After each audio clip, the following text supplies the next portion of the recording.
ठीक है, first live तब आपने देखा होगा कि भाई हम सब लोग बहुत ही मतलब टी शर्ट भी अलग था, ब्लैक कलर का टी शर्ट था हमारा, हमने बहुत कुछ चीजें स्ट्रगल की थी। आज हमारा दूसरा लाइव है, बट हमने एक वीक में बहुत मेहनत की। आप आज टी शर्ट से लेके पैनल देख रहे होंगे, कैमरा देख रहे होंगे, कंटेंट देख रहे होंगे, नए नए टीचर्स का इंट्रोडक्शन, आज 3 नए टीचर का इंट्रोडक्शन। इतनी सारी चीजें जब कोई करता है तो थोड़ी बहुत तो मिस्टेक होने वाली, और मिस्टेक होगी तभी आप आगे बढ़ोगे। और ये मिस्टेक नहीं थी, ये शुरुआत थी एक नए कल की, एक नई चीज की। हमें बात करनी है ट्रांसफॉर्मेशन की, और वो हम करते रहेंगे। तो बहुत ज्यादा थैंक यू हम ध्रुवा मैडम को बोल देंगे कि भाई मैडम ने बहुत सही से स्टार्टिंग में पहली बार इंडिया में हमने सोचा कि भाई आज गुरु पूर्णिमा का दिन है, ठीक है, नहीं आज नहीं है यार, मेरा अच्छा हुआ मैं ज्यादा स्पीड में चलता हूं, पर कल गुरु पूर्णिमा का दिन है, पर कल हम लोग नहीं मिलने वाले, ठीक है। तो उसके लिए आप सबको उस वजह से भाई हैप्पी गुरु पूर्णिमा सारे गुरुओं को जो हमको देख रहे हैं, क्योंकि ये गुरु जी की विद्यापीठ है।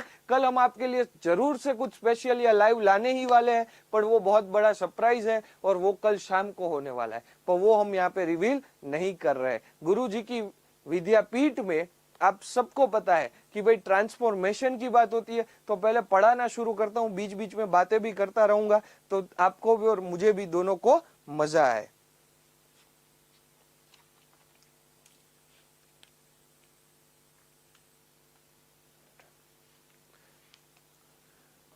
चलो भाई, नमस्कार प्रणाम, फिर से नमस्कार प्रणाम, सत श्री अकाल, केम जो कड़ाल, कैसे हो सब लोग। I hope you guys are doing मस्त मस्त, घर पे एकदम बढ़िया मचा रहे होंगे। तो बच्चों, लास्ट क्लास में हमने आपके साथ बात की थी टाइप ऑफ केमिकल रिएक्शन के बेसिक्स के बारे में। उसके अलावा केमिकल रिएक्शन क्या होता है, कहाँ कहाँ पे होता है, कैसे दिखता है और किस तरह से होता है। और आपको पता है कि हम लोग बार बार सारी चीजों को बहुत अलग लेवल पे 3 लेयर पे आपको दिखा रहे हैं कि आपकी स्क्रीन के पीछे भी, आपकी स्क्रीन के आगे भी। मतलब क्या सर, क्या होता है ये 3 लेयर?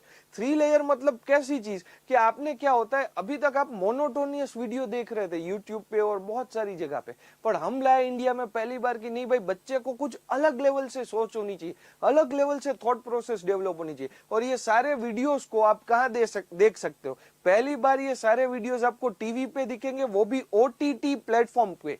जी हाँ, ये भारत का पहला फर्स्ट ओटीटी प्लेटफॉर्म जो कि वर्चुअल विद्यापीठ है, उसपे आपको गुरुजी की विद्यापीठ लाइव दिखेगी बहुत जल्द, ठीक है। तो आपको वहां पे भी जाके आप देख सकते हो। दूसरा, हमारे सारे कोर्सेज बहुत जल्दी बहुत जल्दी बहुत जल्दी लाइव हो रहे हैं फिर से वर्चुअल विद्यापीठ पे। तो आपको वर्चुअल विद्यापीठ का ऐप तो अवश्य डाउनलोड कर लेना चाहिए, फिर वो आपका मोबाइल हो, आपका टीवी हो, आपने वेबसाइट पे जाके देखना है, आपकी मर्जी, पर आपको जरूर से ये डाउनलोड कर लेना चाहिए या जरूर से लॉग इन कर लेना चाहिए। और हमारे प्लेटफॉर्म पे बहुत अच्छे अच्छे कोर्सेज हाल अवेलेबल है और बहुत सारे कोर्सेज बन भी रहे। तो ऐसा ना मानिए कि भाई कोर्सेज नहीं है, कोर्सेज लेटेस्ट है, खतरनाक है और अभी आ रहे हैं, कमिंग सून है। क्योंकि हम जानते हैं कि आपको कोर्सेज का महत्व कब मिलता है और कब उसको हम लोग जब डालेंगे, मतलब उस लेवल तक का डालना है तो हमें थोड़ा टाइम भी चाहिए होगा। तो जब हम लोग डालेंगे वो लेवल तक के कोर्सेज, तब जाके आप इसको अच्छे से पढ़ पाएंगे। तो भैया हमको यहाँ पे एक्टिविटी करने के लिए बोला है, तो हमने आपका एक बीकर लिया है और दूसरी साइड पे मेरे पास आ गया है कैल्शियम ऑक्साइड, जो कि कौन से कलर का है? व्हाइट कलर का है। 11-12 से पहले शायद भारत में बच्चों ने बीकर या कुछ जैसा देखा हो, पर 10th में पहली बार यहाँ पे तुमको बीकर दिखा रहा हूँ। कैल्शियम ऑक्साइड दे दिया है और दूसरे मेरे बीकर में क्या दे दिया है मैंने? पानी दे दिया है। फ्लास्क है, बीकर नहीं है, फ्लास्क पे पानी दे दिया है, वाटर दे दिया है, ठीक है। तो कैल्शियम ऑक्साइड और पानी, दो चीजें मैंने ले ली है। अच्छा, आप बोल रहे हो सर आप पढ़ा क्या रहे हो? मैं तो कॉम्बिनेशन रिएक्शन पढ़ा रहा हूं, पर कुछ अलग तरीके से। मैं सीधा नहीं बोल दूंगा, मैंने स्टार्टिंग में क्या बोला था? दो चीजों को जोड़ो, कॉम्बिनेशन रिएक्शन कर दो। शादी करवाने वाला रिएक्शन तुम्हारा कॉम्बिनेशन रिएक्शन। लेकिन पहले एक्सपेरिमेंट से प्रूव कर लेते कि कैल्शियम ऑक्साइड लिया, अच्छा लिया सर, फिर उसमें क्या डाला? पानी डाला, चलो डाल दिया यार। अब पानी डाला तो तुमको दिख रहा होगा कि हो कुछ रहा है, ठीक है। तो क्या देखना है अपने को? टच द बीकर, बीकर को टच किया जाए, बीकर को टच किया जाए। तो बीकर को मैंने टच कर लिया है। स्लेक्ड लाइम या कैल्शियम हाइड्रोक्साइड जिसको बोलते हो, वो बनता है। अच्छा बेटा, चैप्टर नंबर 2 याद आ रहा है? Chapter number 2 acid base and salt, last का जो पार्ट है उसमें आपको slaked lime, quick lime, calcium oxide, calcium hydroxide, bleaching powder, तब वहां पे प्लास्टर ऑफ पेरिस, तब वहां पे क्या होता है, कंफ्यूजन होता है। तो यहाँ पे जब फर्स्ट चैप्टर डिटेल में पढ़ा, कैसे पढ़ा, कैल्शियम ऑक्साइड व्हाइट कलर का, पानी उसके अंदर डाला, स्लैग्ड लाइम कैल्शियम हाइड्रोक्साइड बना, स्लैग्ड लाइम कैल्शियम हाइड्रोक्साइड बना। मेरे साथ साथ में बोलोगे तो याद रहेगा। कैल्शियम ऑक्साइड के अंदर पानी डाला, कैल्शियम ऑक्साइड के अंदर पानी डाला, स्लैग्ड लाइम बन गया, स्लैग्ड लाइम बन गया। क्या मैं ये भी बोल सकता हूं, तुमको क्या चाहिए, स्लैग्ड लाइम, दिला दूंगा। क्या क्या डालूंगा, कैल्शियम ऑक्साइड। किसमें डालूंगा, पानी में डालूंगा, या पानी किसमें डालूंगा, कैल्शियम ऑक्साइड में डालूंगा। क्या बन जाएगा, कैल्शियम हाइड्रोक्साइड बन जाएगा। उसका दूसरा नेम क्या है, स्लैग्ड लाइम है। उसका दूसरा नेम क्या है, स्लैग्ड लाइम है। कमेंट में क्या ये लिख सकते हैं, बिल्कुल लिख सकते हैं। ऑब्जर्वेशन क्या हुआ, calcium oxide react vigorously with water. ये भाई विग्रसली क्या हो जाता है, मिक्स हो जाता है, रिएक्ट हो जाता है, to produce what, to produce slaked lime and calcium, slaked lime मतलब कि कैल्शियम हाइड्रोक्साइड।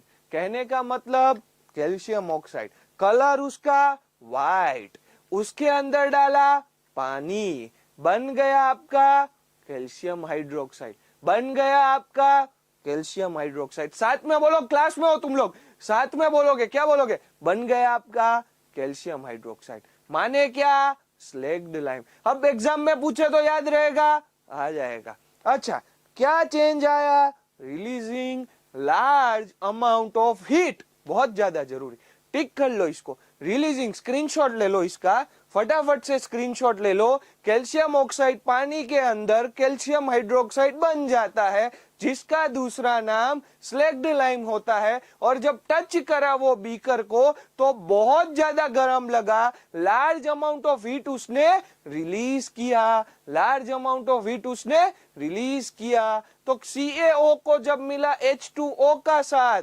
बनी CaOH2 की बात, रिलीज कर गया वो हीट, जिसको समझ में आ गया वो बन गया केमिस्ट्री के लिए फिट। ठीक है, तो क्या बनाया, कैल्शियम हाइड्रोक्साइड को पानी में मिलाया, कैल्शियम हाइड्रोक्साइड बनाया, जिसका दूसरा नाम स्लैग्ड लाइम बताया, और उसमें रिलीज हुआ हीट। अगर समझ में आ गया तो आप सब हो गए केमिस्ट्री में फिट। तो ये मेरे साथ फिर से लास्ट टाइम, कैल्शियम ऑक्साइड को मिलाया हाइड्रोजन में, सॉरी हाइड्रोजन ऑक्साइड मतलब वाटर में, तो क्या होगा, कैल्शियम ऑक्साइड जब मिला वाटर के साथ, या कैल्शियम ऑक्साइड को मिली वाटर की बात, या वाटर के साथ बन गई कैल्शियम हाइड्रोक्साइड की बात, प्लस उसमें रिलीज हुआ एनर्जी। एनर्जी एनर्जी अभी बाकी है, तो बहुत ज्यादा रिलीज हुआ कुछ, जिसका नाम है हीट। अब आपको पता है कि भाई हीट कैसे पता चलेगी, टच किया तभी तो पता चला। तो भाई देख लो, सुन लो, समझ लो, यहीं से याद कर लो। कैल्शियम ऑक्साइड व्हाइट कलर का, दूसरा नाम क्विक लाइम, पानी के अंदर डाल दिया, दोनों को मिक्स कर दिया, शादी उनकी हो गई, कैल्शियम हाइड्रोक्साइड बन गया, जिसका दूसरा नाम स्लैग्ड लाइम। ऐसे वैसे मिलता नहीं है, लार्ज अमाउंट ऑफ हीट के साथ मिलता है। कैसे पता चला, बीकर को टच करके। तो भाई large amount of heat is released. तो भैया लेफ्ट हैंड साइड पे दोनों चीजें जो है CaO और H2O, वो आपका हुआ रिएक्टेंट, वो हुआ आपका reactant. Such a reaction in which a single product, such a reaction in which a single product is formed from two or more reactant is known as combination reaction। मेरा marker क्यों नहीं चल रहा भाई, मेरा मार्कर क्यों नहीं चल रहा, देख लेते हैं। मैंने शायद वो टूल ओपन किया है कि नहीं। अरे हाँ, मैं तो मार्कर ही गलत लेके चल रहा हूँ। कोई बात नहीं, चलो अब समझ में आ ही गया, कोई बात नहीं, फिर मैं बदल देता हूँ मार्कर, तो कोई दिक्कत नहीं है। ठीक है, तो reaction in which a single product is formed from two और more reactant is known as combination reaction. फिर से मेरे साथ बच्चों एक बार और, such a reaction in which a single product is formed from two or more reactant, CaO और H2O दो रिएक्टेंट को साथ मिलाया, सिंगल प्रोडक्ट कहा गया, CaOH2 बना, सिंगल प्रोडक्ट बना। देखो स्टेटमेंट लाइन टू लाइन मैं आपको बता रहा हूं कि सिंगल प्रोडक्ट बना दो रिएक्टेंट में से, तो उसे नाम दिया combination reaction. Left hand side पे आया रिएक्टेंट, राइट हैंड साइड पे आया प्रोडक्ट। क्या ये बात सही है? क्या ये बात सबको समझ में आ गई? क्या इसमें किसी को कोई डाउट है? नहीं। मेरे साथ रिपीट कर देंगे? बिल्कुल कर देंगे। कॉम्बिनेशन रिएक्शन क्या होता है? जब सिंगल प्रोडक्ट बनती है दो या उससे ज्यादा रिएक्टेंट को मिला के, तब उसे क्या नाम दिया जाएगा? Combination reaction. दो चीजें मिलती है, चीजें कंबाइन होती है, CaO H2O, CaOH2, calcium oxide plus water, calcium hydroxide. अच्छा आप कमेंट में लिख के बताओ कि CaO को क्या बोलोगे, क्विक लाइम या स्लैक्ड लाइम? कमेंट में लिख के बताओ कि CaO को क्या बोलोगे, क्विक लाइम या स्लैक्ड लाइम? सोचो, तब तक मैं 1 मिनट में पानी पी लेता हूं, ठीक है? हो रहा है तभी एरर आ रहा है, ठीक है? तो ऐसा बिल्कुल मत मानिएगा कि भाई सब कुछ एकदम बना बनाया मिल जाता है, नहीं। गुरुजी की विद्यापीठ इज स्टार्टिंग ऑफ ट्रांसफॉर्मेशन। तो बना बनाया कुछ नहीं मिलता भाई, बना बनाया दुनिया में कुछ नहीं मिलता, सब कुछ बनाना पड़ता है, मेहनत करना पड़ता है। रिएक्टेंट प्रोडक्ट की बात हो गई, क्लियर आपको कर गई, ठीक है? तो भैया CaOH2O CaOH2 पता चल गया, क्विक लाइम स्लैक लाइम पता चल गया, हीट रिलीज होता है, व्हाइट कलर का होता है, सारी चीजें मालूम हो गई। सर इसका यूज कहाँ करेंगे?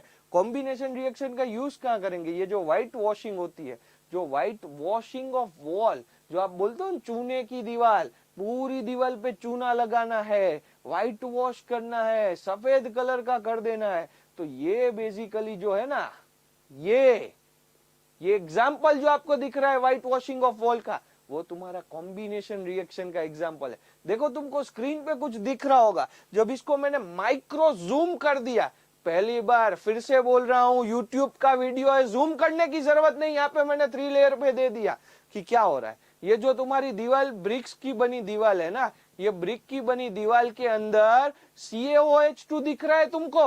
हाँ दिख रहा है। कैसे आया? ये जो भैया है हमारे, ठीक है, ये जो भैया है वो व्हाइट वॉश कर रहे थे, मैंने पूछा यार ये क्या डाल दिया आपने? बोला सर हमको तो मालूम नहीं, आपने व्हाइट कलर दिया था, हमने डाल दिया। मैंने कहा कौन सा व्हाइट कलर दिया था? बोला सर कैल्शियम हाइड्रोक्साइड बोलते हो उसको। मैंने कहा कैल्शियम हाइड्रोक्साइड को क्या बोलते हो? बोला सर इतना नहीं मालूम, स्लैक लाइम बोलते हैं। मैंने कहा अच्छा फॉर्मूला बता दो। तो क्या स्क्रीन पे नहीं दिख रहा? CaOH2। ये भैया क्या लगा रहे? CaOH2। अब जब कभी भी दिवाली पे या कहीं पे तुम्हारे घर पे कलर हो, व्हाइट कलर का हो जाए, तो तुम लोग क्या बोलोगे? मम्मी पापा स्लैक लाइम लगा देना, व्हाइट वॉश कर देना, CaOH2 उसकी फॉर्मूला है, व्हाइट कलर का है, ठीक है, और बहुत ज्यादा हीट रिलीज होगी मम्मी पापा, तो आप बीच में मत मतलब बहुत रिस्की है, मैं पूरा देख लूंगा। तो तुम्हारा साइंस में मतलब एकदम घर वाले टेंशन में, अरे यार इसको साइंस में रखा था कि ये क्या हो गया, मतलब ठीक है, एक अलग ही फीलिंग आ जाएगी, समझ रहे हो? तो कैल्शियम हाइड्रोक्साइड को जब रिएक्ट करेंगे slowly slowly slowly slowly slowly with the carbon dioxide in air to form a thin layer of calcium carbonate on the wall। अच्छा सर आप तो बताए कैल्शियम हाइड्रोक्साइड डाला, डाला तो वही है, डाला तो वही है, होगा क्या? फिर से रिएक्शन। कैसे? कैल्शियम हाइड्रोक्साइड लगवाया, हाँ जी लगवाया, किसके साथ रिएक्ट किया? आज सांस लेने में दिक्कत हो जाती है आप लोगों को बहुत सारे सिटी में, क्यों?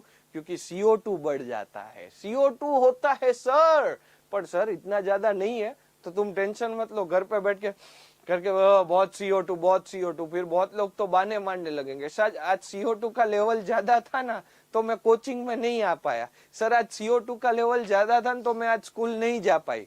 तो ऐसा नहीं होता है, कहीं पे ये मत चालू कर देना, फिर कुछ भी मतलब इंडिया में एक सिस्टम है, बोल दो तो फिर पूरा ढम ढम ढम अपने हिसाब से पूरा बना देते हैं, सारे क्रिएटिव लोग इधर रहते हैं। Calcium hydroxide reacts slowly with CO2 in air to form what a thin layer of calcium carbonate on wall। ये जो दिख रहा है calcium carbonate on the wall, क्या ये बात समझ में आ गई? हाँ आ गई सर, ये तो लाइव दिखा दिया आपने। वही तो जादू है, पहले बोलते हैं फिर करके भी दिखा देते हैं, क्योंकि जो मैं एक बार बोल देता हूँ उसका एक्सपेरिमेंट भी करवा देता हूँ। ठीक है, तो भैया क्या कर दिया सर आपने, CaCO3 के अंदर CO2 ऐड, मतलब नहीं सर ये तो कुछ अलग हो रहा है, सर क्या हो रहा है, फटाफट फिर से जूम कर लो, CaOH2 दिख रहा है, एक मिनट अभी दिखेगा, देखो CaOH2 दिख रहा है, हाँ सर अभी दिखा, उसके अंदर CO2 डाला, अरे सर वो कहां से डाल रहे हो, अरे हवा डाल रही है, क्या आ गया CaCO3, क्या आ गया CaCO3, क्या आ गया CaCO3, दिख गया, हाँ दिख गया सर, बिल्कुल समझ में आ गया सर, अभी जिंदगी में नहीं भूलेंगे ये वाली बात, अगर तुम भूल गए ना तो याद रखना शादी करना भूल जाना, इतना इजी तरीके से मैंने समझा दिया है तुमको। कॉम्बिनेशन रिएक्शन, शादी करवाने का रिएक्शन, CaOH2 वॉल पे तुमको चिपकाना है, CO2 मिक्स हो जाता है, CaCO3 बन जाता है, खत्म कहानी यार। सो इजी नो, बहुत इजी है ना आप जैसे होशियार बच्चों के लिए। अच्छा सर ये फिर से वही वाला रिएक्शन, हाँ चैप्टर 2 में भी है, चैप्टर 1 में भी है। देखो यार कौन बोलता है केमिस्ट्री हार्ड है, तुमको पता ही नहीं कितनी इजी है केमिस्ट्री, केमिस्ट्री इतनी इजी है ना, बैठे बैठे क्या करे, करना है कुछ काम, केमिस्ट्री शुरू करे लेके ध्रुवील सर का नाम, उसके जैसा काम है ये।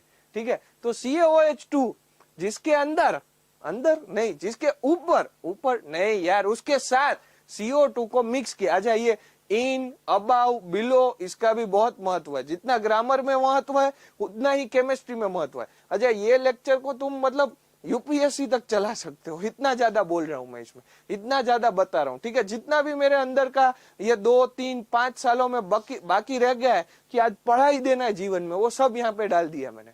CaOH2 CO2 के साथ, CaCO3 और वाटर के साथ। तो आप बोलोगे ये तो कुछ अलग हुआ, तो क्या अपनी लैंग्वेज में बोलेंगे, जब कैल्शियम हाइड्रोक्साइड को मिला कार्बन डाइऑक्साइड का साथ बन गई कैल्शियम कार्बोनेट और वाटर की बात।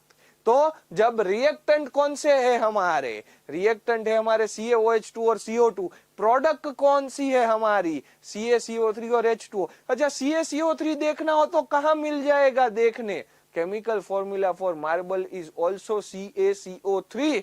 तो तुम्हें आज घर जाओ, तुम्हारा कुछ ना कुछ घर में कहीं ना कहीं तो मार्बल से बना होगा, अगर नहीं बना होगा तो आजू बाजू कहीं पे लटार मारोगे 1, 2, 3 किलोमीटर, कहीं ना कहीं तो मार्बल मिल ही जाएगी। और उसका फोटो खींच के हमने आपको वहां पे देखो दे दिया है, नीचे कमेंट दी है, उस पर भेज दो, या जब कभी भी भेजोगे मैं देख लूंगा।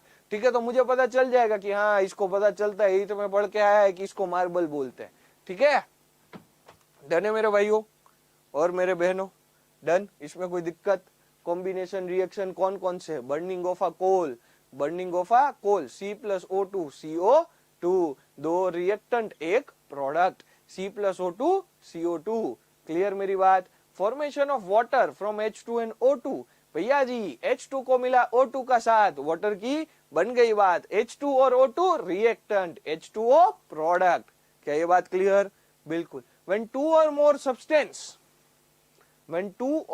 substance, जिसमें हमने लिखा है एलिमेंट और कंपाउंड भी, मतलब सेम टाइप ऑफ एटम भी रहेंगे, डिफरेंट टाइप ऑफ एटम भी रहेंगे, इतना ज्यादा प्रिसाइजली कोई नहीं बता रहा पूरी यूट्यूब पे। when two or more substance, एकदम बेसिक से, when two or more substance mix या combine to form a single product, the reaction is called combination reaction. और दूसरा नाम इसका मैंने दे दिया है शादी करवाने का रिएक्शन। मेरे बच्चों शादी करवाने का रिएक्शन, शादी करवाने का reaction is your combination reaction, शादी करवाने का reaction is your combination reaction. तो पूरा इसको समराइज करते हुए कि भैया कॉम्बिनेशन रिएक्शन ध्रुवील सर क्या है, तो बच्चा पार्टी कॉम्बिनेशन रिएक्शन जो आपका है वो है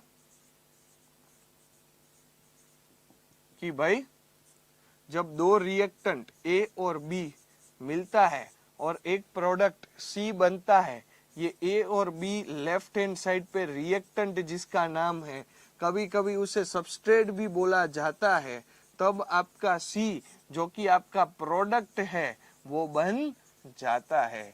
क्या ये बात सबको क्लियर हो रही है, बिल्कुल हो रही है, किसी को किसी में इसमें डाउट नहीं आ रहा है? ठीक है, मैं मार्कर बदल लेता हूं। ठीक है भैया, तो जब मैं बोलूंगा A को मिला B का साथ, तो सी तेरी बन गई बात। तो ये हुआ तुम्हारा रिएक्टेंट सबस्ट्रेट, ये हुआ तुम्हारा प्रोडक्ट। तो फिर से इसके लिए लास्ट टाइम जैसे हमने बनाया था, ए और बी दोनों रिएक्टेंट है, तो रिएक्टेंट और प्रोडक्ट खड़े थे, तो ये दोनों पान की दुकान पे खड़े थे, तो क्या बोल रहे थे?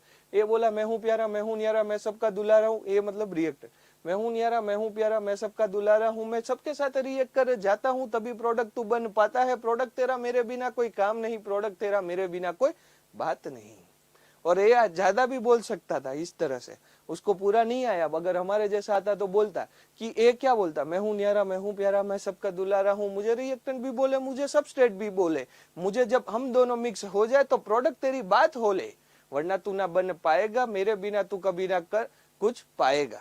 ठीक है। और दूसरा ये भी हो सकता है ना कि भाई रिएक्टेंट प्रोडक्ट, हाँ कि भाई मैं लेफ्ट साइड बी हूं, मैं लेफ्ट साइड में रहता हूं, मैं सीएओ जैसा होता हूं, मेरे जैसे साथ कोई बात नहीं, प्रोडक्ट तेरी मेरे बिना कोई डैश डैश डैश नहीं। ठीक है। तो क्या बोलेंगे? प्रोडक्ट भी तो कुछ बोलेगा, प्रोडक्ट कुछ ऐसे खड़े तो रहने वाला है नहीं, प्रोडक्ट भी कुछ तो बोलने ही वाला है। देखो रिएक्टेंट प्रोडक्ट तुमको स्क्रीन पे भी मैंने दिखा दिए कि भाई एक लेफ्ट हैंड साइड पे, एक राइट हैंड साइड पे। ठीक है। अभी प्रोडक्ट जो बोलेगा उसके लिए अपन यहाँ पे बनाते, पर उससे पहले एक्सोथर्मिक रिएक्शन। अब आपको पता है मैंने बोला था कि जब बीकर में जब कोई भी मतलब उस बीकर को जब टच किया गया तो उसमें थोड़ा बहुत हीट, थोड़ा बहुत नहीं ज्यादा हीट रिलीज हुआ होगा। ठीक है। और वो बीकर थोड़ा बहुत हमको गर्म लगा। अच्छा, तो वो एनर्जी रिलीज हुआ है, वो हीट रिलीज हुआ। Heat is nothing, it is a form of energy, right. तो एक्सोथर्मिक रिएक्शन इनको हम बोलते हैं, reaction in which heat is released along with the formation of product. Combination reaction जो आपका है, याद रखिएगा, बहुत सारे बच्चे इसको कंफ्यूज कर देते हैं कि एंडोथर्मिक है कि एक्सोथर्मिक है। तो ये प्योरली एंड प्योरली आपका एक्सोथर्मिक रिएक्शन होगा। क्यों? रिएक्शन इन विच हीट, यहाँ पे जो कीवर्ड है वो हीट है, is released along with the formation of product. आपने देखा कि भाई जब ए और बी रिलीज हुआ, ए और बी रिएक्ट हुआ, तो उसके साथ जो प्रोडक्ट सी बना ये वाला, उसके साथ यहाँ पे आपको हीट लिख के दिया गया, या टेक्स्ट बुक में भी लिखा हुआ है, या हीट को दूसरे फॉर्म में भी रिप्रेजेंट कर सकते हो, ट्रायंगल से। तो ऐसे रिएक्शन को एक्सोथर्मिक बोलेंगे। सुनिए यहां पे वापस, CaO और वाटर, काउ और water, CaOH2 plus heat, heat जो दिख रहा है भाई, क्विक लाइम को पानी के अंदर डाला, स्लैग लाइम मिला, ये दोनों रिएक्टेंट, ये दोनों प्रोडक्ट, उसके साथ releasing a large amount of heat, उसे बोलेंगे एक्सोथर्मिक रिएक्शन। क्या क्या है? Burning of natural gas, burning of natural gas, लिख लीजिए क्या है burning of natural gas. Burning of natural gas कैसे बना, कैसे बना बताओ? CH4 और 2O2, क्या बना? CO2 और 2H2 है? क्या यही हुआ है? क्या यही हुआ है? ये रिएक्शन के नीचे लिख दो यस या नो, ये गलत है या सही है, ये गलत है या सही है, लिख दो नीचे कमेंट में यस या नो।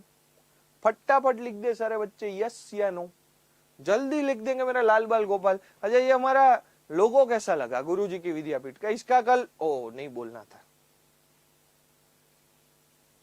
नहीं बोलना है, कल रिलीज है ना, नहीं बोलना है, सरप्राइज है ना, नहीं बताना है, sorry, I deeply apologize. Respiration is also an exothermic process. Oh my God, क्या आ गया? ये क्या आ गया?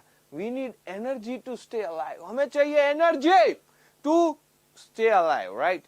तो we get this energy from the food we eat. ये तो हमको पता है। अच्छा बायोलॉजी में अगर वो चैप्टर स्टार्ट हो गया तो आपको ज्यादा मालूम होगा कि भाई न्यूट्रिशन और रेस्पिरेशन कैसे एक दूसरे के साथ कंबाइंड है, कैसे कोई चीज जब खाई जाती है जिसमें से एनर्जी बनाई जाती है, मतलब मिलती है, बनाई तो क्या ही जाती है, digestion process, food carbohydrates are broken down. इसको हम डिटेल में पढ़ने ही वाले हैं चैप्टर 6 में, तो इसको मैं इस बार ज्यादा डिटेल में नहीं ले रहा हूँ। अच्छा, कार्बोहाइड्रेट्स कहाँ कहाँ से मिलेंगे आप लोगों को? तो कार्बोहाइड्रेट्स आपको मिलेंगे अलग अलग चीजें, जैसे ब्रेड है, पोटैटो है, राइस है, ठीक है, तो उसमें नहीं जाते हैं ग्लूकोज, ओ माय गॉड, ठीक है, combines with oxygen with the cells. तो ये पूरा प्रोसेस जो है ना, एक मिनट ज्यादा हम आगे चले गए, एक ही मिनट बच्चों, वापस आ जाना पड़ेगा। हाँ, तो ये जो पूरा प्रोसेस है, इसका भी स्क्रीनशॉट लेना है तो ले लो। ये पूरा प्रोसेस समराइज माइंड मैप के फॉर्म में तुम लोगों को दे दिया। तो हम लोग बहुत थॉट प्रोसेस के साथ काम कर रहे हैं, ये आपको दिख रहा होगा। हम लोग बहुत ही ज्यादा थॉट प्रोसेस के साथ काम कर रहे हैं। अब कैसे थॉट प्रोसेस के साथ काम कर रहे हैं, ठीक है, वो भी सोचो कि तुमको तुम्हारा नोटिफिकेशन मेरी घड़ी में आ जाता है। मतलब अब टीचर कभी कभार मोबाइल लेके करता है, कभी कभार स्क्रीन पे दिख रहा है, तो हमने वो भी इंटीग्रेट कर दिया कि अब नोटिफिकेशन घड़ी में आ जाता है कि भाई बच्चा क्या लिख रहा है, टाइम अप हुआ कि नहीं, हमने जो बोला था उसका रिस्पॉन्स क्या है। हमारे पीछे जो कैमरा टीम बैठती है वो पूरा ध्यान रख रही है, टेक्निकल टीम, मतलब सोचो संडे की सुबह पे इतना सब, और एक ही कंटेंट में 3 लेयर, माइंड मैप, थियरी आ जाए, लिख पाए, सब चीजें। स्क्रीनशॉट इसका ले लिया ना, खत्म हो गई। डेफिनेशन दे दिया, एग्जाम्पल आ गया, दूसरा लिखवा दिया, नीचे पूरा माइंड मैप दे दिया, खत्म कहानी। यार तुम्हारी नोट्स फ्री में बन गई, और वो भी डिजिटल नोट्स।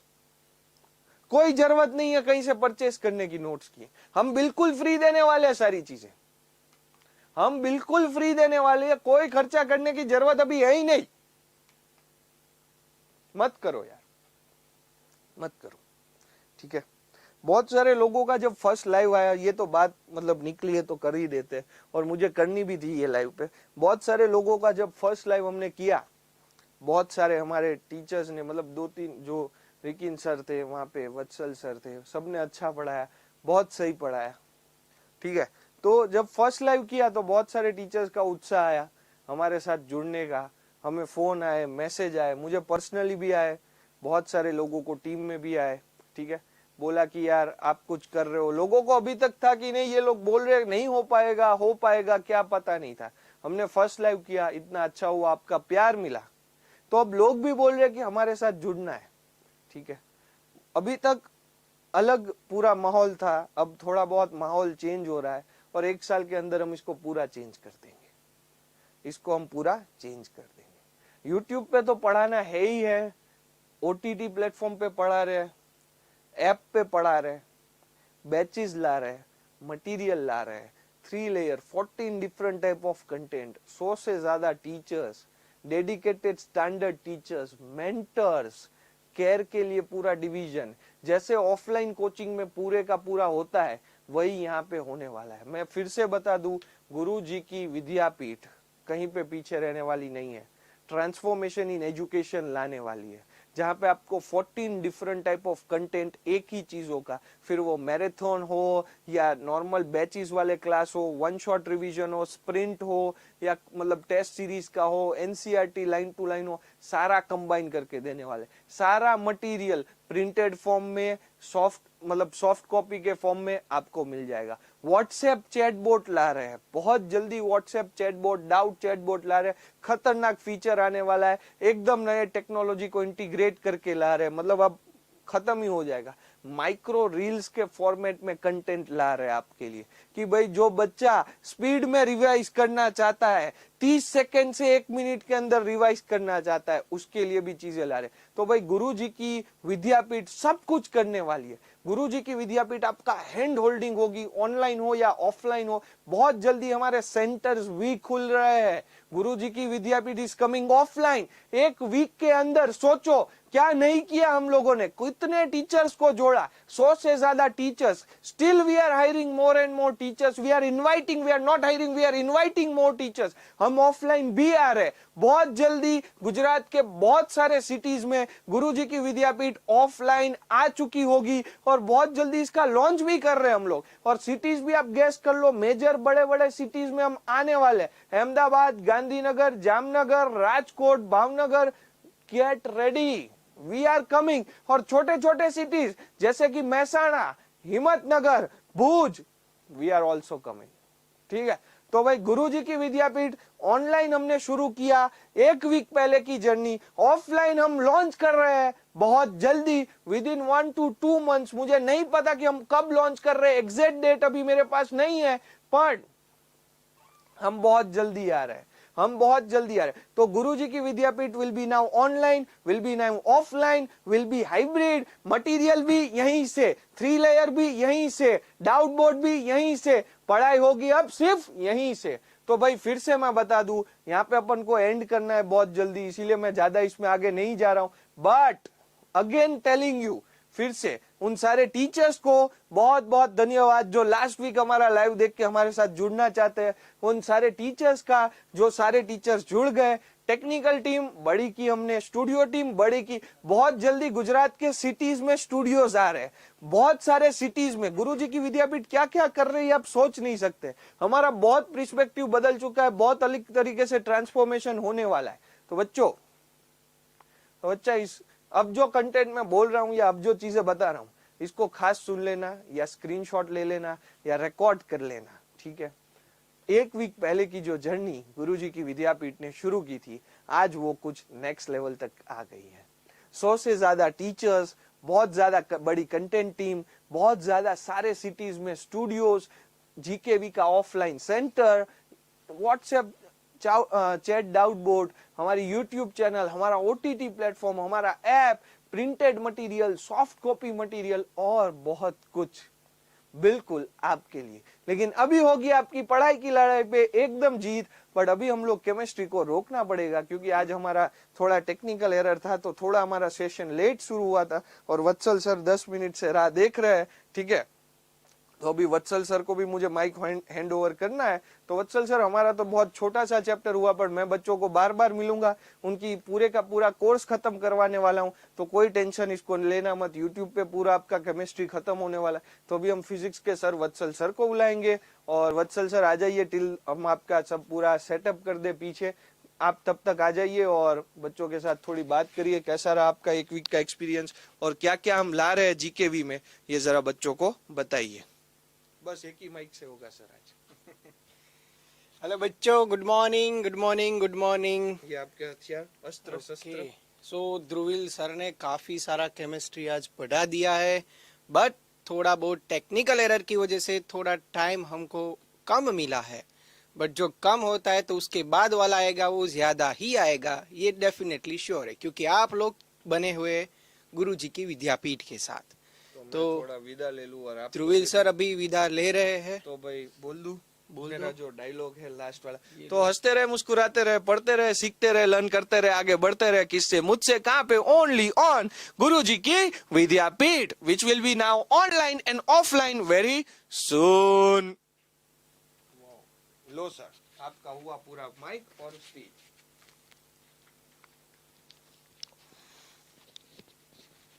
जाऊँ? ओके बच्चों, so very good morning to all of you once again. आप सबका गुरुजी की विद्यापीठ के अंदर से, अहमदाबाद के स्टूडियो के अंदर से हम लोग आपके साथ जुड़े हुए हैं।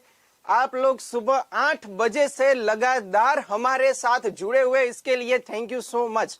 और आज क्या है? आज संडे है। ओके चलो ठीक है, आज संडे आप सबको पता है, बट हमारा दूसरा सेशन भी आज है। तो आज के दिन आप देख रहे होगे compare to first session, okay, हमारे पास काफी नया नया चीज आ गया है।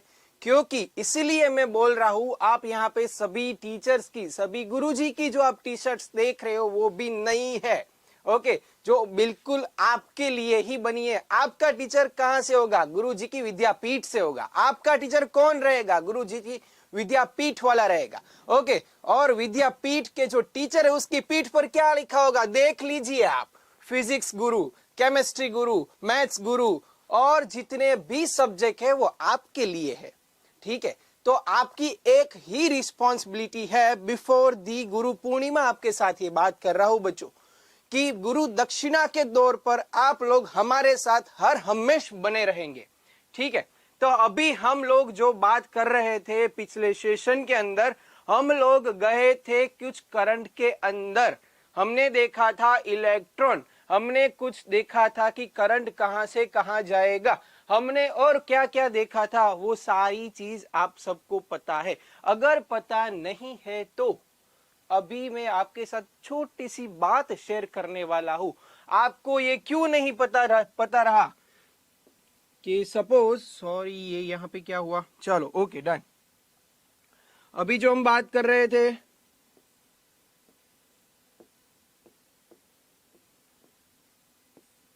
फिजिक्स की, जिसके अंदर हम लोग गए थे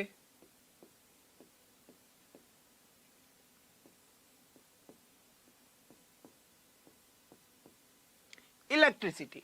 ओके, सो फिजिक्स के अंदर इलेक्ट्रिसिटी की हम लोग बात कर रहे थे, राइट। अगर आज काफी बच्चों को ऐसा लग रहा है कि सर मैंने पहला सेशन नहीं देखा है, कोई बात नहीं, अभी यूट्यूब के अंदर भी अवेलेबल है, जो आपका रिकॉर्डेड सेशन रहेगा वो भी आप देख सकते हो, खाली मेरा नहीं, जितने भी टीचर्स ने लिया होगा वो सारे टीचर्स का। तो अभी काफी बच्चों को याद नहीं रहा होगा कि फर्स्ट सेशन के अंदर हमने क्या पढ़ाया था, तो ऐसा क्यों हुआ है। तो इसके पीछे मैं आपके साथ एक छोटी सी बात शेयर करने वाला हूं कि हम लोग फिजिक्स को किस तरह से हम मेमोराइज करें, याद करें। इसके लिए सुबह आपने ब्रेन योगा भी किया, बट ब्रेन योगा के अलावा काफी चीज भी बहुत जरूरी होती है। क्या होती है वो हम बात कर रहे हैं। का आज सुबह जब मैं आ रहा था, मेरा एक फ्रेंड मिला जो सिंगर है। वो कोई भी किसी से साथ कोई भी बात कर रहा है तो वो किसी गाने के जरिए ही बात करेगा। तो मैं सुबह सुबह तैयार होके निकल रहा था बाइक पर, मेरे साथ मुझे मिला, हम लोग चाय पी रहे थे, तब उन्होंने मेरे साथ एक गीत गाया। कौन सा गीत गाया, क्योंकि बारिश का थोड़ा थोड़ा सीजन चल रहा है, काफी बारिश आ चुकी है अहमदाबाद के अंदर, तो काफी बारिश आ चुकी थी।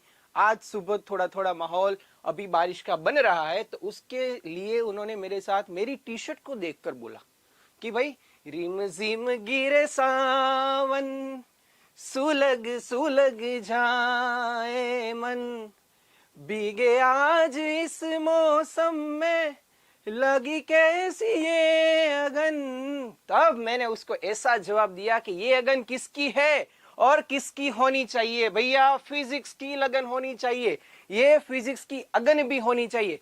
तो तब मुझे मेरा फ्रेंड बोलता है कि भाई ये आप फिजिक्स की अगन मतलब क्या, तो ये दिखा के बोला कि भाई ये फिजिक्स की अगन है, पर ऐसा क्यों, ये दिखाने से हो जाएगा नहीं। तो अभी बच्चों फिजिक्स की अगन बढ़ानी है तो हम किस तरह से बढ़ाएंगे, तो फिजिक्स को याद रखने के लिए हमको क्या करना पड़ेगा।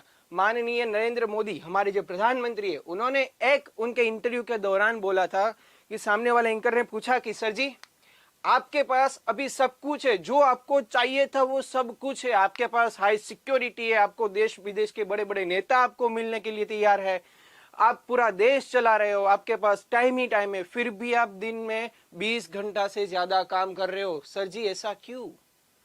आपको कैसा लग रहा है कि आपके पास सब कुछ है, मेरे पास दौलत है, शोहरत है, इज्जत है, सब कुछ है, आपके पास क्या है। तब नरेंद्र मोदी ऐसा बोल रहे हैं, ऐसा जवाब दे रहे हैं कि सर मेरे अंदर जो संतोष की ज्वाला है, संतोष की आग है, उसको मैं कभी बुझने नहीं देता हूं। यही चीज बच्चों आप सबको भी आपके अंदर रखनी है। पढ़ने की अंदर जो अगन है उसको कभी बुझने नहीं देना है, उसको कम नहीं होने देना है। आज मैंने फिजिक्स पढ़ा, इलेक्ट्रिसिटी पढ़ा, तो उसके अंदर हमको क्या होना चाहिए, क्वेश्चन मार्क होना चाहिए कि भाई ये ऐसा क्यों हो रहा है। समझ रहे हो कि कोई भी साइंस का कोई भी टॉपिक ले लो, फिजिक्स लो, केमिस्ट्री लो, बायोलॉजी लो, जो भी लो, जिसके अंदर आपको क्वेश्चन मार्क होना जरूरी है। क्वेश्चन मार्क यानी कि प्रश्न होना चाहिए, क्वेश्चन होना चाहिए, अंदर से क्यूरियोसिटी होना चाहिए। आपने सपोज आज इलेक्ट्रिसिटी पढ़ लिया, मैंने पढ़ा लिया, यहाँ पे खत्म नहीं हो जाता है भैया, उसके पीछे भी आपको काफी एफर्ट लगाने पड़ेंगे।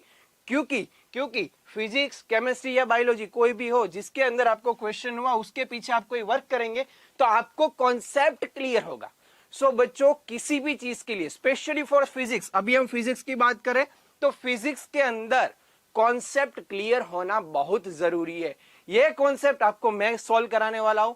और साथों साथ कोई भी क्वेश्चन अगर आपके पास रहे होगे, कोई भी क्वेश्चन अगर आपके पास है, तो आप क्या करोगे, डायरेक्ट कमेंट सेक्शन के अंदर डाल दोगे, हम यहाँ पे उसका सॉल्यूशन करेंगे। और गुरुजी की विद्यापीठ के साथ हम क्वेश्चन राउंड भी स्टार्ट करने वाले हैं। तो जब हम ये स्टार्ट करेंगे उसके दौरान भी आप अपने क्वेश्चंस निकाल सकते हो, क्वेश्चंस पूछ सकते हो और उसका सॉल्यूशन भी ले सकते हो, जो बात आप सबको अभी मैंने बताई है। अभी ये चीज फिजिक्स, यानी कि फिजिक्स यानी क्या, फिजिक्स क्या होता है, जिसके अंदर फिजिक्स का हम अगर हिंदी वर्जन निकाले, गुजराती वर्जन निकाले, तो उसका क्या हो जाए, भौतिक विज्ञान। भौतिक विज्ञान ऐसा विज्ञान के जिसके अंदर हम फिजिकल क्वांटिटीज देख सकते हैं। सपोज हम बात कर रहे हैं electricity, electricity that we can feel, okay, તો આપણે જોઈ શકીએ છીએ, આપણે ફીલ કરી શકીએ છીએ, જોઈ શકીએ છીએ, ધેટ મીન્સ આપણે એનું આઉટપુટ જોઈ શકીએ છીએ। હું સ્વિચ શરૂ કરું છું, ઇલેક્ટ્રોન ફ્લો થાય છે, એ નથી બતાતું, બટ क्या हमको दिखाई दे रहा है, जब इलेक्ट्रॉन फ्लो हो रहा है उसके बाद जो वर्क निकल रहा है, जो लाइट फॉर्म के अंदर रहेगा, जो अलग अलग हमको दिखाएगा। सपोज हमने चार्ज किया तो उसके अंदर हमको चार्ज दिखाई दे रहा है कि अब आपका फोन अभी चार्ज हो रहा है, तो ये चीज हम फील कर सकते हैं, राइट। सेकेंड चीज, फिजिक्स के अंदर क्या आएगा, वेट आएगा, फोर्स आएगा, ओके, किसी भी चीज को हम खींच रहे हैं अपनी ओर तो वो मेरे साथ आएगा, फ्रिक्शन आएगा, हम चल सकते हैं। तो काफी चीज ऐसी चीजें जो फिजिकली रहेगी फिजिक्स के अंदर, हम उसके बाद उसके बारे में डिस्कस करने वाले हैं। तो अभी हम बात कर रहे थे इलेक्ट्रिसिटी की, ठीक है। लास्ट टाइम हमने जो बात की थी, करंट की बात की थी, उससे पहले इलेक्ट्रिक करंट क्या होता है उसकी हमने डेफिनेशन देखी थी। उसके बाद the quantity of water flowing, जिसके साथ हमने कंपेयर किया था कि अगर वाटर फ्लोइंग के साथ अगर हम कंपेयर कर रहे हैं तो पानी का जिस तरह से बहाव होता है, सो नंबर्स ऑफ वाटर मॉलिक्यूल्स एक साथ अगर किसी एक ही मीडियम के अंदर बह रहे हैं तो क्या आएगा, वाटर फ्लोइंग हमको मिलेगा। जिस तरह से अमाउंट ऑफ चार्ज, एक साथ काफी चार्ज निकल रहे हैं, जिसके बाद हमने उसका एटॉमिक स्ट्रक्चर भी देखा था और उसके अंदर हमको पता चला कि भैया कोई भी मेटालिक मटेरियल, कोई भी मेटालिक मटेरियल जिसके अंदर से इलेक्ट्रॉन्स अवेलेबल होते, वो सारे इलेक्ट्रॉन्स के अंदर जो आउटर शेल है उसके अंदर क्या होगा, इलेक्ट्रॉन्स हो गए। तो इलेक्ट्रॉन्स की जो एक दूसरे को पकड़ने की जो बॉन्डिंग एनर्जी है कंपेयर टू आउटर शेल, जो बाहर की शेल होती है उसमें कम रहती है, तो वहां पे उसको अट्रैक्शन कम मिलेगा, आकर्षण कम मिलेगा, जिसकी वजह से वो इलेक्ट्रॉन क्या करने लगेगा, बह जाएगा। जो बह जाएगा वो इलेक्ट्रॉन है, यानी कि वो अपने पेरेंट पार्टिकल से अलग हो जाता है। जो पेरेंट पार्टिकल से वो अलग हो चुका है, जिसकी वजह से हम उसको क्या बोलेंगे भैया, उसको फ्री इलेक्ट्रॉन बोलना है। क्या बोलना है, फ्री इलेक्ट्रॉन बोलना है। तो बच्चों, फ्री इलेक्ट्रॉन का काम ही है करंट को पैदा करना, करंट को जनरेट करना, करंट को प्रोड्यूस करना। फिर हमने देखा था the definition of free electron, फिर से एक बार यहां पे देख लेते हैं, फिर हम आगे जा रहे हैं। During the formation of metallic materials, किसका material, metallic materials, this electron get separated from the parent atoms और पेरेंट पार्टिकल। जो आउटर शेल्स में जो इलेक्ट्रॉन होता है वो क्या कर जाएगा भाई, बह जाएगा। वो क्या बोलेंगे, बहने दे मुझे, बहने दे, हाँ बह जाओ भैया, फिर ही हमको करंट मिलेगा। And move the random manner, such electrons are known as free electron. कौन सी मैनर में वो मूव करेगा, move in a random manner. कौन सी मैनर, रैंडम मैनर। तो यानी कि रैंडम मैनर के अंदर ये भैया फ्री इलेक्ट्रॉन है वो मूव कर रहा है। क्या कर रहा है, मूव कर रहा है। एक इधर जाएगा, एक इधर जाएगा, एक यू जाएगा, एक यू जाएगा। किसी भी डायरेक्शन के अंदर जो इलेक्ट्रॉन मूव कर रहा है उसको हम क्या बोलेंगे भाई, फ्री इलेक्ट्रॉन बोलेंगे। ये जो फ्री इलेक्ट्रॉन है, ठीक है, तो ये जो फ्री इलेक्ट्रॉन है हमारा, जब उसको किसी भी एक्सटर्नल बैटरी के साथ हम क्या करेंगे, कनेक्ट करेंगे।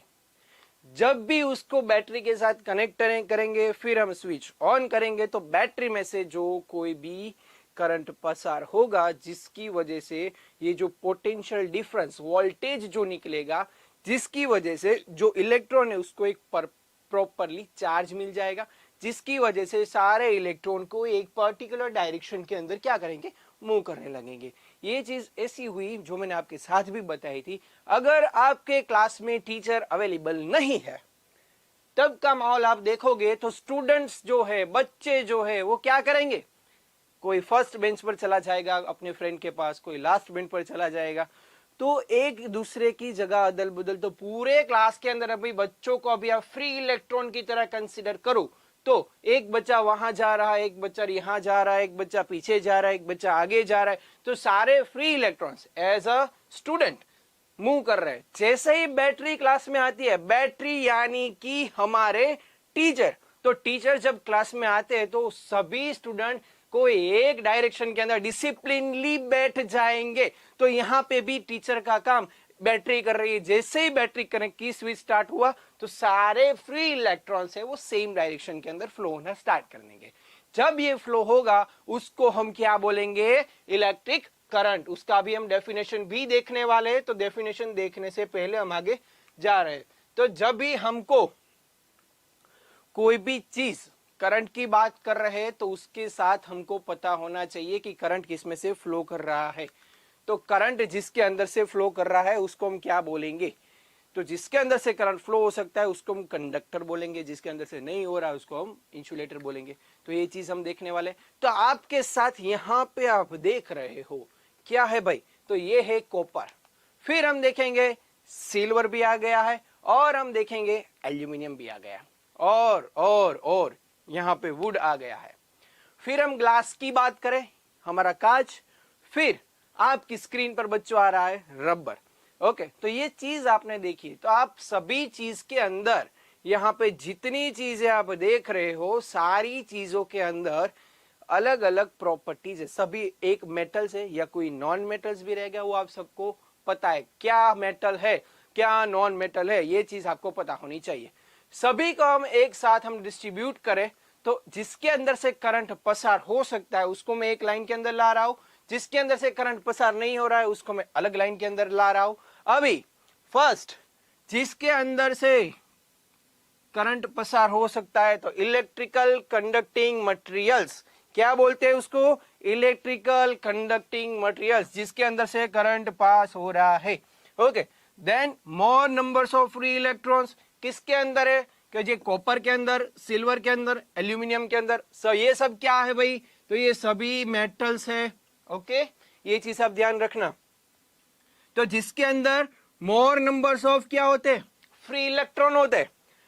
Conduction of an electric current can easily take place. तो यहाँ पे इलेक्ट्रिक करंट एक जगह से दूसरी जगह पर इजीली मूव कर सकता है। क्या मूव कर सकता है? Current can easily take place, एक जगह से दूसरी जगह पर ट्रांसफर हो सकता है।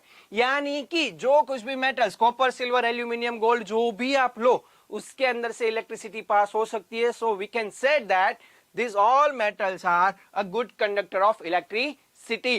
These all metals are the good conductor of electricity. Why? Because जिसके अंदर से इलेक्ट्रिसिटी पास हम कर सकते हैं। अभी हम आगे जा रहे हैं, तो बाजू में जो आप देख रहे हो जिसको हम बोलते हैं इंसुलेटर्स। इंसुलेटर्स यानी कि उसके ऊपर करंट का कोई भी असर होता नहीं है। किसके अंदर? Would, glass, rubber. तो बच्चों ये सब बताओ कि ये तीनों के तीनों जो आप देख रहे हो, इसके अलावा काफी चीज आ सकती है। प्लास्टिक भी आ सकता है, प्लास्टिक की पेन भी आ सकता है, रबर से बना हुआ कोई किसी भी चीज आ सकती है। यानी कि जिसके अंदर से इलेक्ट्रिक करंट पास नहीं हो सकता उसको हम क्या बोलेंगे? इंसुलेटर। देखते हैं क्या लिखा हुआ है भाई, few numbers of free electrons. तो जिसके अंदर इलेक्ट्रॉन्स कितने हैं भाई? बहुत कम है, बहुत कम है, बहुत कम है। इलेक्ट्रॉन्स है ही नहीं, सपोज हम ऐसा मान ले, तो ही इसके अंदर तो फ्री इलेक्ट्रॉन्स कितने हैं? बहुत कम है, few numbers of free electrons. इसके अंदर मोर नंबर्स ऑफ फ्री इलेक्ट्रॉन्स, जिसकी वजह से यहाँ पे करंट प्रोड्यूस हो सकता है। बट यहाँ पे तो भाई इलेक्ट्रॉन ही नहीं है, जो चाहिए वो ही नहीं है, तो फिर हम इसमें से क्यों करंट पास कर सके? नहीं होगा, राइट। तो हम लोगों ने क्या किया भाई, इंसानी दिमाग है, कुछ भी लॉजिक दौड़ा सकता है, और ये तो साइंस है, साइंस के अंदर तो लॉजिक लगाना ही है। इंसानी दिमाग है, उसने पता कर लिया कि इसके अंदर फ्री इलेक्ट्रॉन नहीं है। किसके अंदर? ओनली नॉन मेटल्स, जो कुछ भी नॉन मेटल्स यानी कि अधातु तत्व है। ओके, तो जो भी नॉन मेटल्स है जिसके अंदर फ्यू नंबर्स ऑफ इलेक्ट्रॉन्स है, तो हमारे इंसानी दिमाग ने इसका क्या यूज करना स्टार्ट किया? तो हमारे पास जो कुछ भी वायर्स है, यानी कि इलेक्ट्रिकल वायर्स, जो केबल्स है, उसके ऊपर आप देखोगे तो उसके ऊपर का जो लेयर होगा वो प्लास्टिक से बना होगा, यानी कि वो सारा इंसुलेटर से ही बना होगा। यानी कि इसका मतलब क्या होता है? Whenever we pass the electricity inside the insulator, इसके अंदर एक केबल लगा होगा, आपने देखा होगा, इलेक्ट्रिकल वायर देखा होगा, सादो वायर, इलेक्ट्रिकल वायर आपने देखा होगा, उसके अंदर एक मेटल का रोड है, यानी कि एक मेटल वायर भी उसके अंदर है, उसके ऊपर हमने एक लेयर कर दिया जिसको बोलते हैं इंसुलेटर लेयर। वो प्लास्टिक का हो सकता है। फिर जब उसके अंदर से इलेक्ट्रिसिटी पास होगी तब हम उसको बाहर से टच करेंगे तो हमारे ऊपर इलेक्ट्रिसिटी का कोई भी असर नहीं होगा। यानी कि हम बड़े बड़े एक्सीडेंट या इलेक्ट्रिकल एक्सीडेंट जो होते हैं, यानी कि शॉक लगना है तो जिसकी वजह से हमारे बॉडी के अंदर करंट चला जाता है, फिर वो काफी सारा हमको नुकसान पहुंचाता है, डैमेज करता है।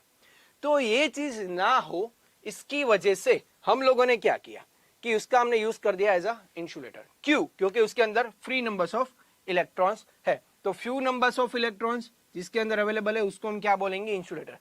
सो उसकी वजह से कम फ्री इलेक्ट्रॉन है, उसकी वजह से क्या हुआ? Conduction of electric current is negligible, तो उसके अंदर से करंट पास नहीं हो सकता है, निग्लेजेबल करंट पास होता है जिसकी वजह से कोई असर नहीं होती है भैया।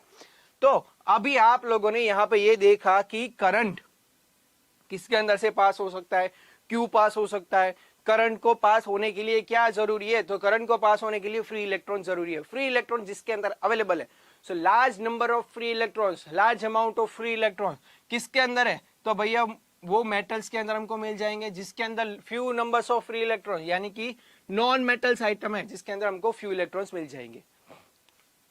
अभी हम आगे जा रहे हैं, तो random motion of free electrons in the absence of battery, जब मैंने अभी बात की थी कि हमारे पास अगर हम फ्री इलेक्ट्रॉन को एक इधर जा रहा है एक उधर जा रहा है, यहां पे आप देख सकते हो भाई ये इलेक्ट्रॉन जो इधर जा रहा है, ये इलेक्ट्रॉन जो उधर जा रहा है, तो जो इलेक्ट्रॉन की मोशन यहाँ पे कैसी दिख रही है भैया?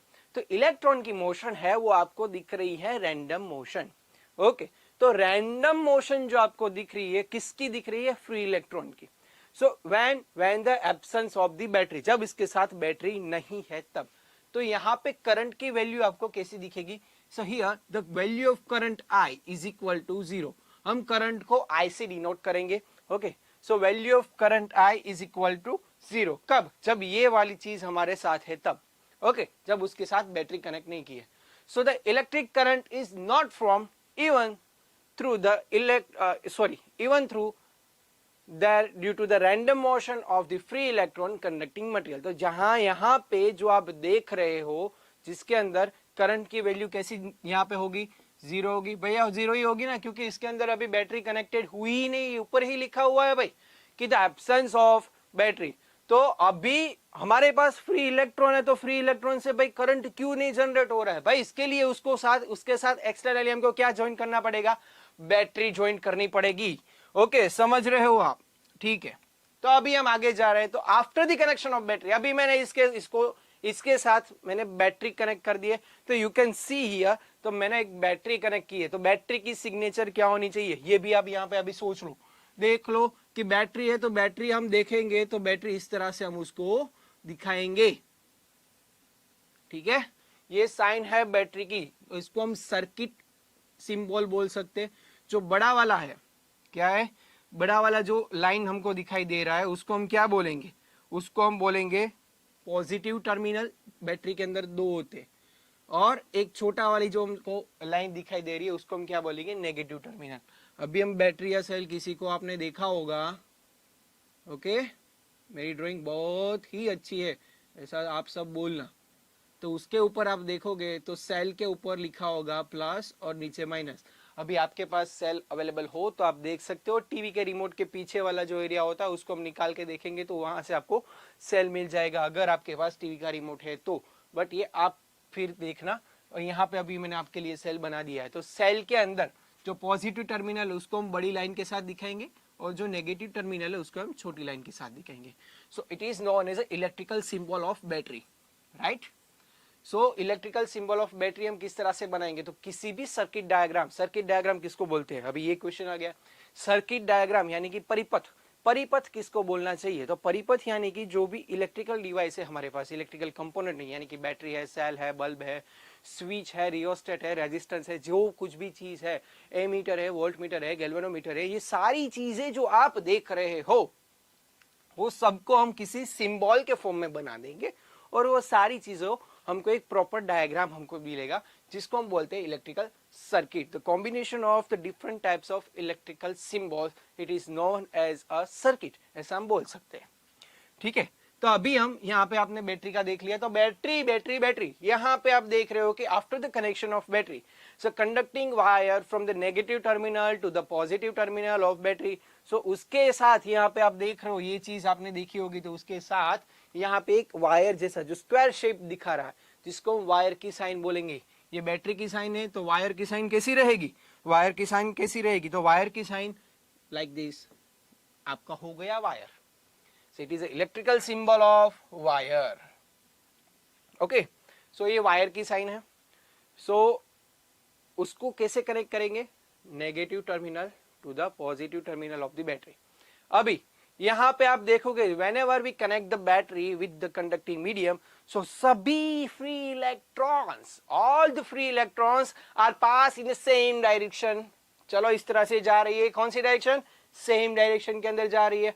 यही चीज आपको समझनी है। सो किसी भी मटेरियल के अंदर जो कंडक्टर होना चाहिए, कंडक्टिंग मटेरियल के अंदर अभी whenever we pass the battery, okay, whenever we pass the voltage supply, આપણે નહીં પર આપશું, whenever we supply on this, so at a time क्या होना चाहिए, सभी फ्री इलेक्ट्रॉन्स रैंडम मोशन कर रहे थे, उसके अलावा वो एक ही डायरेक्शन के अंदर चली जाएंगे। So the net quantity of electric charge passing through the cross section does not remain zero and the electric current is set up in a conductor। तो जब भी ये चीज होगी तब उसके अंदर करंट की वैल्यू हमको कुछ मिलेगी। सपोज हमको x एम्पियर जितना करंट यहाँ पे अगर फ्लो कर रहे हैं, ऐसा हम समझे, किसके अंदर, ये वाली चीज के अंदर अभी बात कर रहा हूं, whenever we connection the battery, after the connection the battery, तो यहाँ पे करंट जनरेट होगा। सो it is a type of the current, तो यहाँ पे हमको करंट मिल रहा है। ओके, समझ रहे हो क्या मैं बोल रहा हूं। अभी वहां पे करंट नहीं रहेगा जीरो, करंट जीरो कहां रहेगा, जब उसके साथ बैटरी कनेक्टेड नहीं है, in the absence of battery. ये चीज आपको समझनी है। आई होप आप ये चीज अभी समझ रहे होगे। अभी हम लोग आगे जा रहे हैं। सो एन ओल्ड बिलीफ, यानी कि पुराने टाइम पे ऐसा माना जाता था। अभी ऐसा क्यों माना जाता था, इसके पीछे एक भी स्टोरी है, बट अभी आप लोग यहाँ पे देखो तो हमने देखा कि करंट है वो बैटरी के साथ कनेक्ट करने के बाद सारी चीज, okay, after the connection of battery I is equal to not zero, यहाँ पे करंट जीरो नहीं मिलेगा, करंट की वैल्यू हमको कोई ना कोई मिलती जाएगी भाई। एक्स एम्पियर है, ये 1 एम्पियर है, 2 एम्पियर है, डिपेंड्स ऑन दी बैटरी कितना करंट हमको मिलेगा। बट यहाँ पे direction negative to positive direction जा रही है। अगर आप यहाँ पे देखो तो direction of current we can see here the negative to positive, okay. But पुराने टाइम पे ऐसा माना जाता था the electric current results only due to the motion of positive electric charge. अभी ये चीज हमको पता है कि ये भाई सही नहीं है, कि इलेक्ट्रिक करंट तो भाई इलेक्ट्रॉन चार्ज की यानी कि नेगेटिव चार्ज की वजह से ही फ्लो कर रहा है, पॉजिटिव चार्ज कहां से आया। बट पुराने टाइम पे जब ये इलेक्ट्रिक की नई नई शोध हो रही थी, नया नया इनोवेशन हो रहा था, हमारा इंसान, हमारी इंसानी दिमाग, हमारी जनरेशन ये सब समझ रही थी कि क्यों इलेक्ट्रिक करंट बन रहा है। सो एन ओल्ड बिलीफ, पुराने समय के अंदर ये माना जाता था कि current results only due to the motion of the positive electric charge. But फिर आते हैं J Thomson, the hero of the physics, okay. J Thomson, जो जे थॉमसन सर जी है, जो उन्होंने एक हमारे फिजिसिस्ट है, उन्होंने कैथोड रे ट्यूब, जब वो कैथोड रे ट्यूब के दौरान एक एक्टिविटी कर रहे थे, उन्होंने एक ट्यूब बनाई जिसको हम बोल रहे हैं कैथोड रे ट्यूब। ये जो ट्यूब है बच्चों, वो उसके दौरान जब वो एक्टिविटी यानी कि एक एक्सपेरिमेंट परफॉर्म कर रहे थे, तब उन्होंने डिस्कवरी की थी, किसकी, इलेक्ट्रॉन की। भाई इलेक्ट्रॉन की डिस्कवरी हो गई, बंदे ने कितना काम किया होगा, समझ रहे हो। तो यही चीज मैंने स्टार्टिंग में बोली थी कि आपके अंदर फिजिक्स की अगर हमेशा जलनी लेनी चाहिए। आपके अंदर फिजिक्स के, सपोज आज मैंने करंट बढ़ा दिया, तो ये सर ने बढ़ा दिया, मैंने सुन लिया, मुझे आ गया, मैंने परीक्षा के लिए तैयार कर दिया। नहीं नहीं नहीं नहीं नहीं भाई, तो फिर पढ़ना ही नहीं है हमको, ये हमारी रियल लाइफ के साथ ज्वाइन करना है। हम कभी भी देखें कि करंट फ्लो कर रहा है, नहीं देखेगा नहीं भाई, तो देख रहे हैं कि यहाँ से स्विच के अंदर वायर जा रहा है, वायर के साथ कोई बैटरी या सॉरी वायर के साथ कोई बल्ब वगैरह कुछ कनेक्टेड है। तो ये जब हम देख रहे हैं तब उसको वायर के अंदर से हमको करंट पास होना दिखना चाहिए, हमको उसके अंदर से इलेक्ट्रॉन पास होना दिखना चाहिए, तभी ये फिजिक्स आपके लिए दिमाग में बैठ जाएगा। तो ये जो संतोष है ये आपको कभी खत्म नहीं होने देना है। आपको ये चीज आपके अंदर फिट कर लेनी है कि मैं फिजिक्स को और समझूंगा, और गहराई से समझूंगा, तभी फिजिक्स आपको अच्छे से याद रहेगा और ये आपके लिए बेनिफिशियल रहेगा। तो जब जे थॉमसन जी ने ये काम किया कैथोड रे ट्यूब की मदद से, तब उन्होंने इलेक्ट्रॉन की शोध की, डिस्कवरी ऑफ इलेक्ट्रॉन। तब जाके अभी हम लोग जो हमारी जनरेशन है, तभी ये चीज सामने आई, the conventional flow and direction of electron motion. Okay, वो दोनों सेम रहेगा, but direction of current is positive charge to the negative charge. Okay, so current की डायरेक्शन कहां पे रहेगी, आप लोग यहां पे देख रहे हो, पॉजिटिव टू नेगेटिव, उस तरह से हमको करंट की डायरेक्शन मिलेगी। So after the all things हमारे पास इलेक्ट्रिक करंट की हमको डेफिनेशन मिल गई। अभी बच्चों समझो, हम इलेक्ट्रिक करंट को कहां से लेकर कहां तक आए, ठीक है, हमको डिटेल ही जाना था आपके लिए।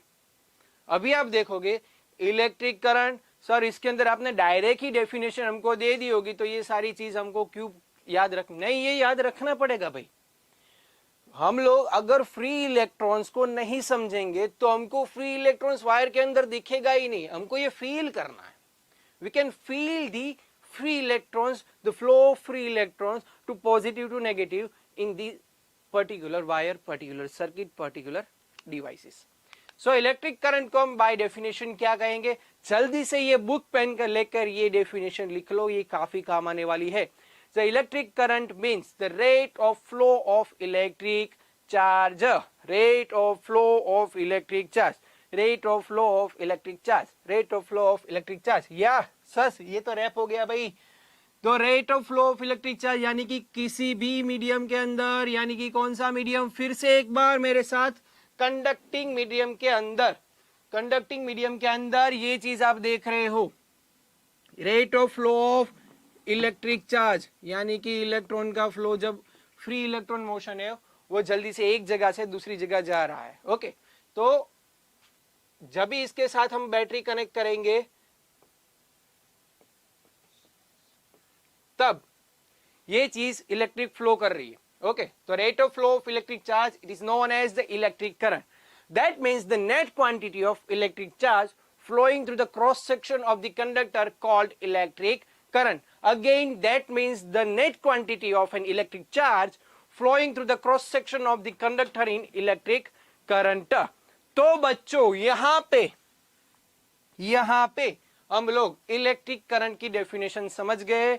आज के दिन आपके साथ थोड़ी कम बातें करूंगा, थोड़ा कम डिस्कस करूंगा, फिजिक्स पे चर्चा हमारी कम रहेगी भैया, क्योंकि आज हमारे साथ एक नया टीचर ज्वाइन करने वाला है।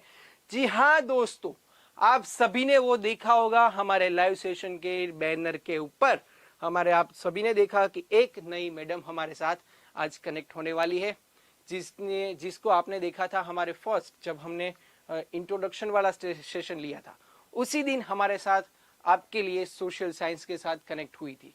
तो अभी मैं यहाँ से विदा लेता हूँ, वो मैडम आ जाएंगे। रहना है सर जी? हाँ, अपन ओके माइक दे दीजिए, माइक दे दीजिए। हाँ, मुझे बाय करना बाकी है, प्लीज कर दूं?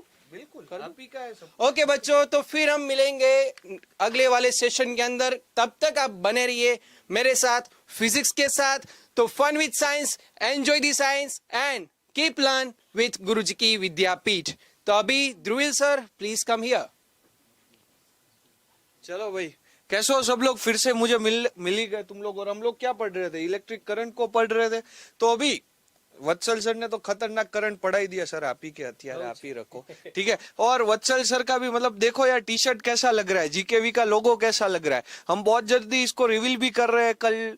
अरे यार मेरे से सरप्राइज बोल ही जाते। कल सर कुछ गुरु पूर्णिमा है। या, तो मैंने बच्चों, गुरु पूर्णिमा है सर। सो बच्चों हमारी सारी ऑडियंस को गुरुजी की विद्यापीठ और हमारी नहीं तरफ नहीं से- नहीं नहीं नहीं मैंने भी दे दिया था कल उनको, दे दिया? मतलब इनविटेशन दे दिया अच्छा, है अच्छा। कि कल हम लोग कुछ लॉन्च, मतलब नहीं बोलना है। नहीं भाई, कोई ठीक कल है। कुछ लॉन्च नहीं कर रहे, मना कर दिया सर, किसी कर को दे- नहीं पता है भाई। ठीक चलो है। ठीक है। चलो, नहीं मजाक कर रहे थे बच्चों। तो कमेंट में लिख दीजिए वत्सल सर ने आप लोगों को कैसा पढ़ा है, अच्छा ही पढ़ा है तो अच्छा ही लिखना है। और दूसरी बात, हम एक नए टीचर को आपके लिए इंट्रोड्यूस कर रहे हैं गुरुजी की विद्यापीठ में। तो अभी तक आपने पढ़ा मैथ्स, फिजिक्स, केमिस्ट्री, मतलब अब बायोलॉजी और सब कुछ, लेकिन अब हम शुरू कर रहे हैं एसएस के साथ, और बहुत सारे सब्जेक्ट्स हम जुड़ रहे हैं। तो दूसरी बात, पहले तो वत्सल सर हम आपको बता दें कि भाई गुरुजी की विद्यापीठ एक वीक के अंदर इतने सारे लोगों को जोड़ रहा है, 100 से ज्यादा टीचर्स, इतना बड़ा स्टाफ, 75 लोगों का स्टाफ आपके पीछे, जिसमें editing team, camera team, technical team, पूरा software division, content team, teachers team, और ना जाने कितने कितने लोग, इंक्लूडिंग बहुत सारे। अब हम लोग ऑफलाइन भी आ रहे हैं, तो GKV offline is coming to your city, जहां पे अहमदाबाद, गांधीनगर, जामनगर, राजकोट, महसाणा, भुज, हिम्मतनगर और बड़ौदा, सूरत पे हमारे सेंटर्स और स्टूडियो शुरू हो रहे हैं इन नेक्स्ट 2 to 3 मंथ्स में, या 1 to 2 मंथ में। मेरे पास एग्जैक्ट डेट नहीं है, but we are launching it very big and very grand, जहां पे टीचर्स अगर ऑनलाइन पढ़ाना चाहे तो studios will be there, teachers offline पढ़ाना चाहे तो GKV offline centre will be there, students हमसे ऑनलाइन पढ़ना चाहे, हमारे आपके लोकल टीचर्स आपके स्टूडियो पे, आप ही के नियरेस्ट सिटी में या नियरेस्ट स्टूडियो पे आके पढ़ा रहे होंगे। आपके टीचर से आप ऑफलाइन पढ़ना चाहते हो, डाउट सॉल्व करना चाहते हो, material 14 different type of content, 100 से ज्यादा टीचर्स और ना जाने क्या क्या, K-12 का Guruji ki Vidyapeeth will be going to transform the education. Till then अभी हम नए टीचर को इंट्रोड्यूस कर रहे हैं जिनका नाम है उषा मैम, और उषा मैम यहाँ पे आएंगे, आपको एसएस पढ़ाएंगे। तो मैडम को हम इन्वाइट कर दीजिए, मैडम आ ही जाइए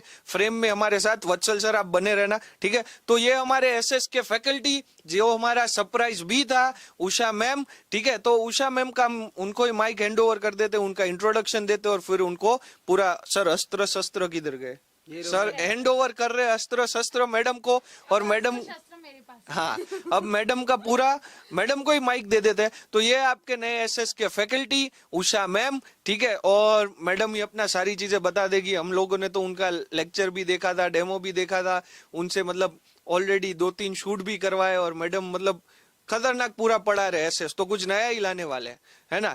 तो डन है, मैडम को माइक दे देते हैं। मैडम तब तक 2 मिनट हम लोग थोड़ा, एक जादुई पैनल है हमारे पास, तो वो भी मैं सेट करवा देता हूँ। देखो ये देखो जादू हो रहा है, तो यहाँ पे जादू भी होता है, पैनल गई देखो नीचे। हाँ आप बोलिए बोलिए। ये यहाँ तो पे हमारा काम है, यहाँ कर पे जादू भी होता है, पढ़ाई भी होती है, पर सब इंजॉइंग वे से होता है, फन वे से होता है। तो बने रहिए हमारे साथ, यहीं पे ही 1 घंटे के लिए बहुत एंजॉय करेंगे। पढ़ना नहीं है नहीं, 1 आज, आज घंटे पढ़ना नहीं है। हाँ आप 1 घंटे मत पढ़ाना, आज पहला लेक्चर है तो 45 मिनट से चलो 50 मिनट, कोई बात नहीं, 45 से 50 मिनट्स पढ़ा लेंगे, पर पढ़ना थोड़ी है, आज तो सिर्फ बातें करनी है, बातें करते करते पढ़ना है। ठीक है। तो चलो अब एसएस के, मतलब मैडम के हवाले पूरा एसएस है, ठीक है तुम्हारा। और फैकल्टीज आ रहे हैं, टेंशन मत लो, मैडम तो है ही है, और भी एसएस के फैकल्टीज जुड़ रहे हैं, पर मैडम अभी एचओडी हो गए अपने, क्योंकि मैडम पहला लेक्चर ले रहे हैं, ठीक है। तो चलो डन है okay sir, madam, thank you sir. चलो बाय बच्चों, मिलते हैं नेक्स्ट क्लास में।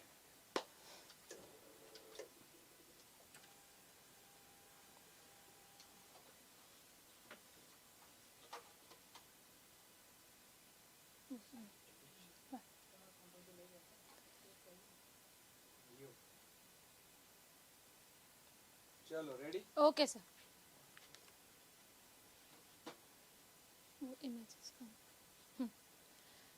सो गुड मॉर्निंग, नमस्ते, नमस्कार, सत श्री अकाल, केम छो, कसकाय।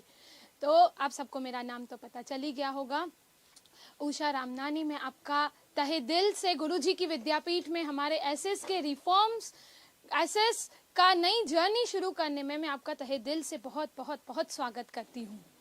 तो हमारी ये नई जर्नी शुरू करने से पहले मैं आपके लिए 2 लाइन गाना चाहूंगी कि लंदन देखा, पेरिस देखा, लंदन देखा, पेरिस देखा और देखा जापान, सारे जग में कहीं नहीं है दूसरा हिंदुस्तान, दूसरा हिंदुस्तान। इंडिया एक ऐसा देश, एक ऐसी मिट्टी जहाँ पे छत्रपति शिवाजी जैसे महान योद्धाओं से लेके महात्मा गांधी जैसे ग्रेट लीडर्स ने जन्म लिया है, जहां डाइवर्सिटी सिर्फ कश्मीर के पहाड़ों में नहीं बट कन्याकुमारी के पेनिनसुलर प्लेन्स में भी दिखती है, जहां कॉन्स्टिट्यूशन से लेके एलपीजी और इंडस्ट्रियल रेवोल्यूशन जैसे रिफॉर्म्स हमने देखे हैं।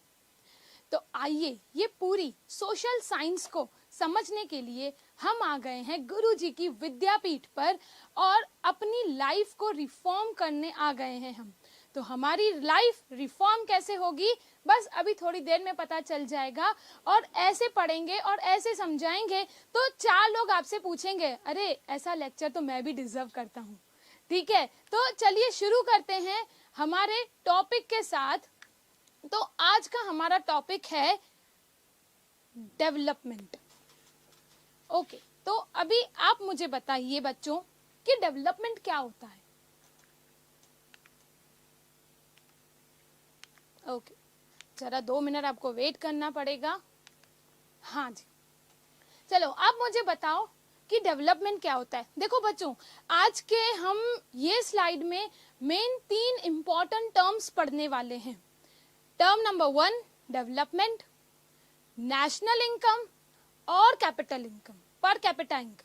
ठीक है, तो सबसे पहले हम शुरू करते हैं डेवलपमेंट से कि डेवलपमेंट क्या होता है। डेवलपमेंट मतलब विकास। अरे आपके साथ जो आपका फ्रेंड विकास पढ़ता है, मैं उसकी बात नहीं कर रही हूँ, मैं बात कर रही हूँ विकास जो मोदी जी बोलते हैं ना, सबका साथ सबका विकास। ठीक है, वो विकास की बात कर रही हूँ। तो अभी डेवलपमेंट होता क्या है, चलो उसको हम ले लेते हैं ये वाला कलर। तो डेवलपमेंट का मतलब है विकास। अब डेवलपमेंट होता कैसे है, देखो बच्चों, डेवलपमेंट होने के 3 तरीके हैं। ये एक प्रोसेस है। थोड़ा सा आगे आगे, थोड़ा सा पीछे चले जाते हैं।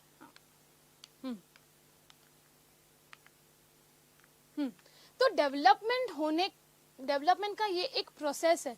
अब प्रोसेस क्या होता है, डेवलपमेंट में 3 चीजें इन्वॉल्व्ड हैं। हमारा नेशनल इनकम, हमारा पर कैपिटा इनकम और हमारी स्टैंडर्ड ऑफ लिविंग। ठीक है, ये सारे टर्म समझने से पहले हम एक छोटा सा एग्जांपल ले लेते हैं हमारे डेवलपमेंट का। ठीक है, तो अब देखो बच्चों, डेवलपमेंट आपके लिए अलग हो सकता है, मेरे लिए अलग हो सकता है, सबके लिए डेवलपमेंट अलग अलग है। अब जैसे कि मेरे लिए डेवलपमेंट, अब समझो मैं गरीब हूं तो मेरा अमीर होना मेरे लिए डेवलपमेंट है। ठीक है, मैं बीमार हूं, अगर मेरी हेल्थ अच्छी हो गई तो मेरा क्या हुआ, मेरी हेल्थ में डेवलपमेंट हुआ। अब समझो एक छोटा सा एग्जांपल लेते हैं हम। आपका समझो कल कंपटीशन है, चेस कंपटीशन है। ठीक है, मैच है आपका। अभी आप पूरी रात ये सोचोगे कि कल मेरा मैच कैसा जाएगा, कल मेरा कंपटीशन कैसा जाएगा, और जब नेक्स्ट डे आप वो कंपटीशन खेलते हो और आप वो कंपटीशन जीतते हो, वो क्या हो गया, आपका डेवलपमेंट। तो डेवलपमेंट सबके लिए अलग अलग होता है। ठीक है, आज आप यहाँ पे पढ़ रहे हैं, यहाँ से पढ़ के बोर्ड में आपकी बहुत अच्छी मार्क्स आएंगी, एग्जाम्स में बहुत अच्छी मार्क्स आएंगी, ये क्या होगा आपका, हाँ जरूर, आपका क्या होगा, डेवलपमेंट। तो बच्चों अभी आप मुझे फटाफट यहाँ पे बता दो कि आपके लिए आपका डेवलपमेंट क्या है। ठीक है, अब ये तो बात करी हमने अपने अपने डेवलपमेंट के बारे में, तो हम यहाँ पे अपने अपने डेवलपमेंट की बात नहीं, हम यहाँ पे इकोनॉमिक डेवलपमेंट की बात करने आए हैं। इकोनॉमिक डेवलपमेंट, हाँ, हालांकि अगर हम इकोनॉमिक डेवलपमेंट की बात कर रहे हैं, अगर हम सिटीजन्स का डेवलपमेंट होगा तो इंडिया का इकोनॉमिक का ऑटोमेटिकली डेवलपमेंट होगा। अब वो होगा कैसे, वो मैंने आपको बताया कि इसका एक प्रोसेस है। प्रोसेस क्या है, प्रोसेस में 3 चीजें इन्वॉल्व्ड हैं हमारी। तो एक है हमारा नेशनल इनकम, दूसरा पर कैपिटा इनकम और दूसरा स्टैंडर्ड ऑफ लिविंग। तो हम उसको यहाँ नीचे वाले पॉइंट से पढ़ते हैं। सबसे पहले हम पढ़ते हैं नेशनल इनकम के बारे में। अब बच्चा लोग, नेशनल इनकम क्या होता है, अब देखो नेशनल इनकम क्या होता है, मतलब आप ये टर्म से समझ रहे होंगे, नेशनल इनकम मतलब पूरी कंट्री की इनकम। अब ऐसा तो है नहीं कि कंट्री एक इंसान है, एक सिटीजन है जो उसकी इनकम हम कंसीडर करेंगे, ऐसा तो है नहीं। बट हाँ, एक कंट्री का डेवलपमेंट कब होता है, जब उसके, जैसे मैंने आपको बोला, उसके सिटीजन्स अगर हमारा डेवलपमेंट होगा तो ऑटोमेटिकली नेशनल इनकम यानी कंट्री का भी डेवलपमेंट होगा। तो अभी नेशनल इनकम क्या होता है, जिसको हम कंसीडर करते हैं मॉनेटरी और नॉन मॉनेटरी इनकम से। कैसे करते हैं, मॉनेटरी मतलब डेवलपमेंट कैसे होता है मॉनेटरी और नॉन मॉनेटरी इनकम से। अब सबसे पहले हम मॉनेटरी का टर्म पढ़ते हैं। मॉनेटरी मतलब which is related with money. किससे रिलेटेड है, मनी से रिलेटेड है। अब देखो नेशनल इनकम को समझाने के लिए मैं आपको एक छोटा सा एग्जांपल देती हूँ। अब समझ लो कि आप एक बिजनेसमैन हो, आपका एक कपड़े का बिजनेस है, ठीक है। आप मैन्युफैक्चरिंग से लेके सेल्स तक आप पूरा आप हैंडल करते हो। तो आपने क्या किया, आप बाजार में गए, आपने रॉ मटेरियल लिया, ठीक है, उसको रॉ मटेरियल को लाके आपने जो बाकी का प्रोसेस है, सिलाई की, बुनाई की, डिजाइन किया, ठीक है, ये सारा प्रोसेस आपने किया। और उसके साथ साथ आपके जो लेबर्स हैं उनको आपने सैलरी दिया, वेजेस दिया, ठीक है, ये सारा चीज आपने उनको दिया। अब जब आपका प्रोडक्ट रेडी हो गया, जो आप रॉ मटेरियल लेने गए थे और अब वो रॉ मटेरियल बन गया फाइनल गुड्स। तो रॉ मटेरियल से लेके फाइनल गुड्स तक आपका जितना भी कॉस्टिंग हुआ, जब आप वो प्रोडक्ट सेल करेंगे तो ये सारे के सारे जितने भी आपने एक्सपेंसेस किए ना, वेजेस में, रॉ मटेरियल परचेज करने में, ठीक है, और बाकी का जितना भी सिलाई बुनाई का जितना भी काम था, सब में आपने एक्सपेंसेस किया होगा। तो वो जब आप प्रोडक्ट सेल करोगे तो उन सब का प्रॉफिट, उन सब की सैलरी वो प्रोडक्ट में इंक्लूडेड होगी, ठीक है। और आप तो बिजनेसमैन हो, प्रॉफिट तो आपको चाहिए ही चाहिए, राइट। तो अगर हम कोई भी प्रोडक्ट सेल करते हैं तो हमारे बाकी के सारे एक्सपेंसेस उसमें इंक्लूडेड होते हैं। तो नेशनल इनकम भी बच्चा लोग कुछ इसी तरह से ही काम करता है। नेशनल इनकम क्या होता है, national income is a monetary value of all goods and services produced in a boundary. मतलब हमारी बाउंड्री के यहाँ पे जितने भी गुड्स एंड सर्विसेज प्रोड्यूस्ड हुए हैं, उन सब का final goods and services produced हुए हैं, उन सब की जो मनी वैल्यू होती है वो होती है हमारी नेशनल इनकम। मुझे लगता है अब आपको ये समझ में आ गया होगा कि नेशनल इनकम क्या होता है और कैसे कंसीडर होती है। अगर समझ में आ गया तो फटाफट से हाँ या ना का, ना तो नहीं बोलोगे, मुझे पता है समझ में आ गया होगा, तो फटाफट से यस कर लो कमेंट में, ठीक है। अब हम आते हैं हमारी पर कैपिटा इनकम पे। देखो हमने नेशनल इनकम समझ ली, मैंने बोला ना डेवलपमेंट तीन तरीके से होता है, national income, per capita income और स्टैंडर्ड ऑफ लिविंग। तो हमने नेशनल इनकम तो समझ लिया, अब पर कैपिटा इनकम समझते हैं। देखो पर कैपिटा इनकम समझने से पहले एक छोटा सा एग्जांपल लेते हैं, फिर हम उसको समझते हैं, ठीक है। अब समझ लो दो फ्रेंड्स है बंटी बबली, ठीक है, बंटी बबली दोनों फ्रेंड्स हैं। अब दोनों का बर्थडे आ रहा है, दोनों ने बर्थडे में पार्टी दी अपने फ्रेंड्स को। अब बंटी और बबली, ठीक है, अब बंटी ने क्या किया, बंटी का जो एक्सपेंस हुआ था, बंटी का जो एक्सपेंस हुआ था वो हुआ था समझो 30,000, ठीक है। और जो बबली है हमारी, उसका जो एक्सपेंस हुआ था वो हुआ था 20,000, ठीक है। अब बंटी ने दोनों ने अपनी बर्थडे पार्टी दी, बंटी का 30,000 हुआ और हमारी बबली का हुआ 20,000, ठीक है। अब आप मुझे बताओ कि किसका खर्चा ज्यादा हुआ। अब आप ऑब्वियसली बोलोगे हाँ मैम इसका 30,000 हुआ ना, तो इसने ज्यादा पार्टी महंगी दी होगी, अच्छे ताज वाज होटल में दी होगी, इसके लिए इसका इतना महंगा खर्चा आया है।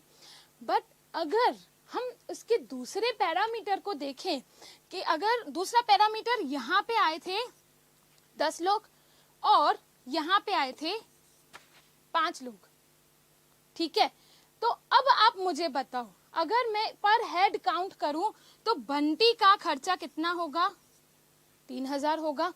बबली का खर्चा कितना होगा, फटाफट से मुझे बताओ कितना होगा। हाँ बिल्कुल, कितना होगा, 4,000 होगा। मेरी मैथ्स इतनी तो अच्छी है, ठीक है, कि 4,000 तो होगा। तो अब आप मुझे बताओ कि खर्चा किसका ज्यादा हुआ, बंटी कि हमारी बबली का खर्चा ज्यादा हुआ? ऑफ कोर्स हमारी बबली का खर्चा ज्यादा हुआ। तो पर कैपिटा इनकम भी बच्चा लोग कुछ इसी तरीके से ही काम करती है। अगर हम सिर्फ नेशनल इनकम को कंसीडर करेंगे, बट अगर हम उसके बाकी के पैरामीटर्स, जैसे कि अगर मैं नेशनल इनकम की फॉर्मूला बताऊं तो total national income divided by total population, इस तरीके से हमारी national income per capita income count होती है। अब आप बोलोगे ये तो ठीक है, अब ऐसा तो नहीं है कि गवर्नमेंट ऐसा बोलेगी कि पर कैपिटा इनकम काउंट करना है तो सबके बैंक के पासबुक देखो, उनकी एंट्रीज देखो, इसका अमाउंट है 5 लाख, इसका अमाउंट है 3,02,67 रुपये, जिसमें से उसने 200 रुपए का पिज्जा खा लिया। ठीक है, ऐसा तो हो नहीं सकता। तो इसके लिए गवर्नमेंट क्या करती है, गवर्नमेंट ये फॉर्मूला हम अप्लाई करते हैं पर कैपिटा इनकम निकालने के लिए। ठीक है, तो जैसे जैसे देखो, जैसे जैसे हमने एग्जाम्पल देखा, जैसे जैसे हमारा पता चला कि उसके बाकी के पैरामीटर्स क्या हैं। हमारी नेशनल इनकम तो अच्छी है भाई, बट उसके साथ साथ हमारी पॉपुलेशन भी तो बढ़ती जा रही है ना। भले ही हमारी नेशनल इनकम जीडीपी कितना भी अच्छा हो, बट अगर पॉपुलेशन बढ़ेगा तो मतलब जितने हमारे पास रिसोर्स हैं उतने कम होते जाएंगे। एग्जाम्पल देखा ना, 30,000 और 20,000। पहले लग रहा था बंटी ज्यादा महंगा है भाई, उसने ताज में या अच्छी कोई होटल में 5 स्टार होटल में पार्टी दी अपने बर्थडे की, बट बाद में पता चला उसके तो 10 लोग थे, पर हेड 3,000 आया। उसके पास सिर्फ 5 लोग थे, पर हेड 4,000 आया, 1,000 रुपया ज्यादा आया। मतलब जो हमको सारे पैरामीटर्स देखने पड़ते हैं जब हम पर कैपिटा इनकम को कंसीडर करते हैं तो। ठीक है, तो अगर आपको ये समझ में आ गया पर कैपिटा इनकम वाला, तो फटाफट से कमेंट कर दीजिए समझ में आया कि नहीं। ठीक है, और अब आपको ये एक बात बताओ, अब इससे पता क्या चलेगा कि हमारी कंट्री में कितने रिसोर्सेस और कितने लोगों को जा रहे हैं। रिसोर्सेज बहुत है पर उसके साथ पॉपुलेशन भी है। आपको पता है हमारी कंट्री सेकंड लार्जेस्ट कंट्री है पॉपुलेशन में, कब फर्स्ट बन जाएगी हमें भी नहीं पता। ठीक है, बहुत जल्दी बन जाएगी। ठीक है ना, इस तरीके से पर कैपिटा इनकम हमारा काउंट होता है। अब मुझे ये बताओ कि पर कैपिटा इनकम, आप बोल रहे हो मैम पर कैपिटा इनकम काउंट होता है, बट वो कैसे होता है, वो हमें पता कैसे चलेगा कि उसका यूज हो रहा है, और वो कौन करता है? क्या आपको पता है वो कौन करता है? नहीं पता है, चलो कोई नहीं, यही तो मैं समझाने आई हूँ आपको कि कौन करता है। ठीक है, तो पर कैपिटा इनकम यूज कौन करता है, पता कैसे चलता है हमें कि ये कंट्री का ये पर कैपिटा इनकम है, ये कंट्री का वो पर कैपिटा इनकम है? तो बच्चा लोग पर कैपिटा इनकम को यूज करता है हमारा वर्ल्ड बैंक। ठीक है, तो अभी वर्ल्ड बैंक ने, आपको पता है वर्ल्ड बैंक ने एक स्पेसिफिक, अगर हम समझे फॉर एग्जाम्पल अगर वर्ल्ड बैंक ने डिसाइड किया है कि हर एक कंट्री की जो पर कैपिटा इनकम है वो 735 होनी चाहिए डॉलर्स, 735 डॉलर्स होने चाहिए। अब आपके दिमाग में जरूर एक क्वेश्चन होगा, पहली बात तो ये अमाउंट क्यों डिसाइड की, दूसरी बात ये डॉलर्स में ही क्यों डिसाइड की, है ना? तो दोनों सवालों का जवाब मैं आपको देती हूँ। ठीक है, तो पहली बात तो फॉर एग्जाम्पल अगर गवर्नमेंट ने, अगर वर्ल्ड बैंक ने ये डिसाइड किया है कि पर कैपिटा इनकम हर एक कंट्री की 735 डॉलर्स होनी चाहिए, तो अब उससे होता क्या? 735 हम एक अमाउंट फॉर एग्जाम्पल के लिए क्यों ले रहे हैं?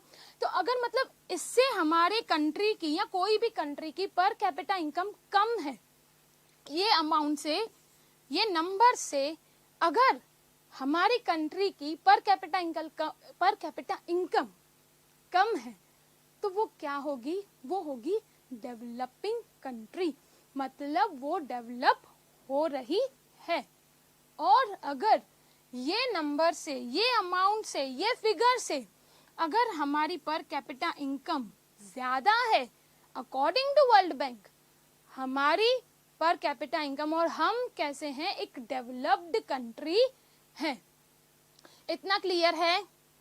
आई होप आप सबको इतना तो चीज क्लियर हो ही गई होगी कि अगर वर्ल्ड बैंक ने जो हमको फिगर दी है, इतना फॉर एग्जाम्पल अगर इतना सेट किया हुआ है, अगर उससे कम है हमारा पर कैपिटा इनकम तो हमारा कंट्री डेवलपिंग कंट्री है, और अगर ज्यादा है तो हमारा डेवलप्ड कंट्री है। तो बच्चा लोग, आपका एक छोटा सा टास्क है। आपको पहली बात तो हमारी कंट्री की जो करंट नेशनल इनकम है वो आपको फटाफट से कमेंट करनी है। उसके साथ साथ बच्चा लोग आपको ये भी देखना है, एक छोटा सा और टास्क ये भी देखना है कि हमारी वर्ल्ड बैंक ने कितना अमाउंट फिक्स किया है। ये दोनों टास्क आपके फटाफट से कमेंट बॉक्स में लिख दो, ठीक है। तो हम वापस अपने टॉपिक पे आते हैं, पढ़ तो टॉपिक ही रहे हैं वैसे भी। चलो, तो 735 से कम है तो डेवलपिंग कंट्री, 735 से है तो डेवलप कंट्री। इतना क्लियर है? तो ये किसने डिसाइड किया है? ये करता है हमारा वर्ल्ड बैंक डिसाइड। अब आपका एक क्वेश्चन तो मैंने सॉल्व कर दिया, 735 क्यों होता है। देखो बच्चा लोग, एक स्टैंडर्ड अमाउंट हमको रखनी पड़ती, फिगर रखना पड़ता है। तो गवर्नमेंट हर एक कंट्री का एवरेज इनकम डिसाइड कर सकती है। इसके लिए एवरेज इनकम को डिसाइड करने के लिए वर्ल्ड बैंक ना फिक्स अमाउंट रखती है कि इतना तो पर कैपिटा इनकम होना चाहिए, तो ही हमको पता चलेगा कौन सी कंट्री डेवलप कंट्री है, कौन सी कंट्री डेवलपिंग कंट्री है, ठीक है। इसके लिए एक फिगर रखना जरूरी होता है। अब आपका दूसरा क्वेश्चन कि मैम ये जो डॉलर्स में ही क्यों हम रखते हैं, ये हम डॉलर्स ही कंसीडर क्यों करते हैं, पर अगर हमको पर कैपिटा इनकम निकालनी है तो हम इंडियन रुपीस क्यों नहीं कंसीडर करते हैं। तो देखो बच्चा लोग, जो डॉलर्स है ना, यूएस डॉलर्स जो हैं वो हमारे ज्यादा ट्रेडेड करेंसी है। इसके लिए गवर्नमेंट क्या, जो वर्ल्ड बैंक है, गवर्नमेंट है, वो क्या करती है, डॉलर्स को कंसीडर करती है सारे पर कैपिटा इनकम को मापने के लिए, ठीक है। इतना क्लियर है आप लोगों को? ओके, चलो, वेरी गुड। तो अभी आई होप आपको दो टर्म्स बहुत अच्छे से समझ में आ गए होंगे। देखो मैंने आपको बोला था ये स्लाइड में ना हम 3 इंपॉर्टेंट टर्म्स पढ़ने वाले हैं। एक तो हमने ऑलरेडी पढ़ लिया, डेवलपमेंट। दूसरा टर्म कौन सा है हमारा, कौन सा पढ़ा, फटाफट बताओ। हाँ, बरोबर हो आप, कि कौन सा है, नेशनल इनकम हमने पढ़ लिया बहुत अच्छे से, ठीक है। तीसरा हमने क्या पढ़ा, पर कैपिटा इनकम। तो ये मेन तीनों टर्म्स हमने अच्छे से पढ़ लिए हैं। अब आप स्टार्टिंग में मैंने बोला था, ठीक है, अगर याद हो आपको तो, कि हमारा पर जो डेवलपमेंट है ना वो सिर्फ मॉनेटरी टर्म से डिफाइन नहीं हो सकता, उसके लिए हमें नॉन मॉनेटरी फैक्टर्स भी देखने पड़ेंगे। मॉनेटरी टर्म्स तो हमने देख लिए हैं, कौन कौन से, नेशनल इनकम और पर कैपिटा इनकम, ये दोनों हमने अच्छे से देख ली। अब मैम ये नॉन मॉनेटरी टर्म्स क्या होते हैं वो भी बता देते हैं। चलो, नॉन मॉनेटरी टर्म्स को बताने के लिए अगर मैं आपको बताऊं कि हमारा लिविंग स्टैंडर्ड ऑफ लिविंग अच्छा होना चाहिए।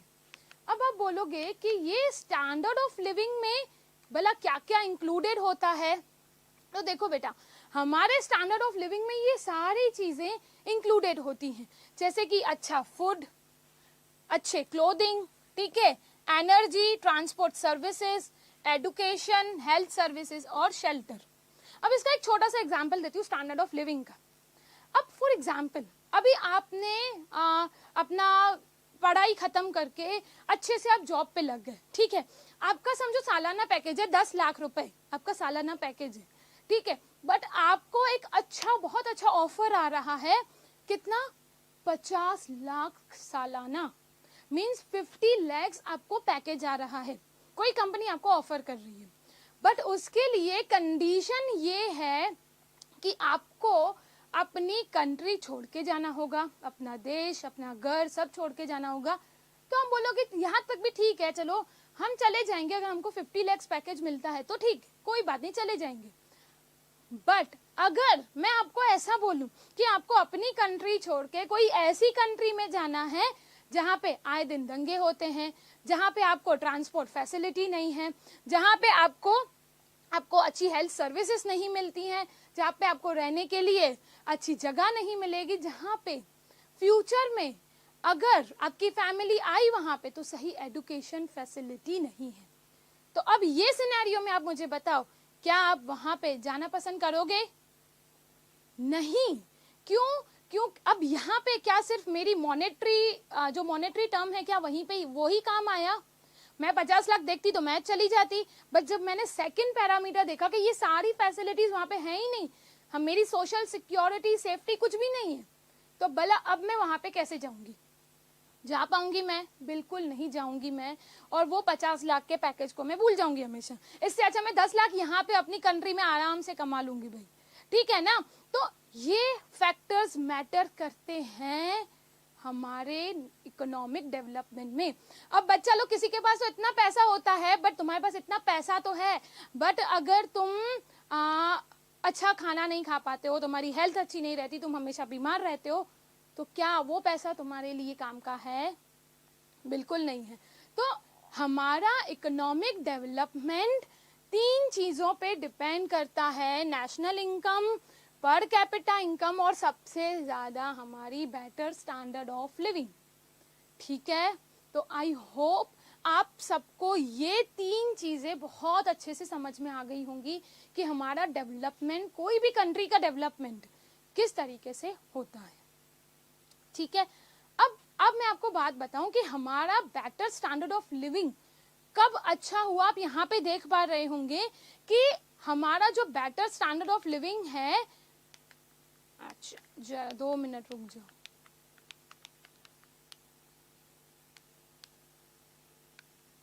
जरा पीछे ले लेते हैं, कभी कभी टेक्निकल प्रॉब्लम आ जाता है, समझ सकती हूँ मैं। एक पॉइंट, चलो कोई बात नहीं। तो चलो मैं आपको बता देती हूँ कि हमारा जो बेटर स्टैंडर्ड ऑफ लिविंग है ना, वो कब से स्टार्ट हुआ। ये हमारा स्टार्ट हुआ था आफ्टर इंडिपेंडेंस। आफ्टर इंडिपेंडेंस के बाद हमारा capital income, better of standard living अच्छा हुआ। अभी आप बोलोगे इंडिपेंडेंस के बाद भाई ऐसा तो क्या हो गया? इंडिपेंडेंस से पहले भी तो हमारी कंट्री को सोने की चिड़िया बोला जाता था, बिल्कुल बोला जाता था।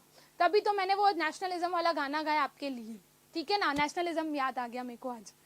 तो इंडिपेंडेंस, आफ्टर इंडिपेंडेंस ऐसा तो क्या होगा कि हमारी स्टैंडर्ड ऑफ लिविंग अच्छी हो गई, हमारा पर कैपिटा इनकम अच्छा हो गया, और हमारी कंट्री डेवलप होने लगी।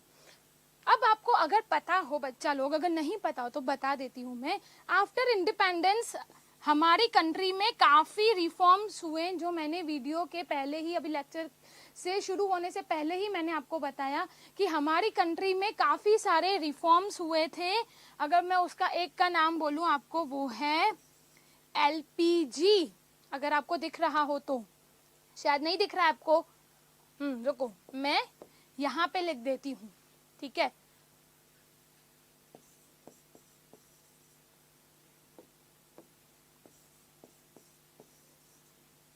आई थिंक अब दिख रहा होगा आपको। हमारा इंडिपेंडेंस के बाद ये रिफॉर्म सबसे ज्यादा हमारा डाइवर्स रिफॉर्म शुरू हुआ, दैट इज लिबरलाइजेशन, प्राइवेटाइजेशन और ग्लोबलाइजेशन। ठीक है, ये तीनों क्या हैं उसकी बात हम एक अलग वीडियो में कर सकते हैं, अलग लेक्चर में कर सकते हैं, क्योंकि ये जो तीनों टर्म है वो बहुत बड़े टर्म हैं। इसमें क्या है क्या नहीं है, बहुत सारे अलग अलग टर्म्स हैं जो हम इसमें पढ़ सकते हैं। तो ये एक सिंगल टॉपिक को हम बहुत अच्छे से एक्सप्लेन करेंगे आगे वाले कोई लेक्चर्स में, ठीक है? तो अभी के लिए आप इतना समझ लो कि इंडिपेंडेंस के बाद हमारी स्टैंडर्ड ऑफ लिविंग अच्छी हो गई, कैपिटा इनकम अच्छी हो गई, और क्योंकि हमारा ये LPG, लिबरलाइजेशन, प्राइवेटाइजेशन और ग्लोबलाइजेशन हमारी कंट्री में आया, और हमारी जो रिफॉर्म्स थे, जो हमारी स्टैंडर्ड ऑफ लिविंग थी, वो और बेटर हो गई। इससे क्या हुआ, देखो एक छोटा सा अगर मैं बता दूं, इससे क्या हुआ, इससे हमारे लोगों को जॉब्स मिलने लगी। जॉब्स का जो वैकेंसी था, जो जॉब्स की अपॉर्चुनिटी थी, वो बढ़ने लगी। अब आप समझ जाओगे कि अगर हमको जॉब्स की अपॉर्चुनिटी बढ़ेंगी तो हम ऑटोमेटिकली हमारा स्टैंडर्ड ऑफ लिविंग बढ़ेगा, बढ़ेगा मतलब बढ़ेगा, ठीक है? तो ये वाली स्लाइड में हमने जो 3 टर्म्स सीखे थे, फटाफट आप वो 3 टर्म्स लिख लो कि हमने क्या सीखे थे, तो मुझे पता चला आप जाग रहे हो कि सो रहे हो। क्योंकि मुझे पता है एसएस का नाम सुनते ही सब बोलते अरे भाई एसएस कौन पढ़ेगा, बट देखो हम यहाँ पे पढ़ तो रहे नहीं है, कब से मैं आपको बोल रही, हम तो यहाँ पे बातें करते करते मैं आपको पढ़ा रही हूँ, ठीक है? तो आप कैसा लग रहा है आप वो भी मुझे फटाफट से कमेंट करके बता दो। ठीक है, तो ये वाली स्लाइड में हमने 3 जो टर्म्स पढ़े, फटाफट से मुझे कमेंट बॉक्स में यहाँ पे बता दो तो मुझे पता चले, तो हम आगे बढ़ते हैं।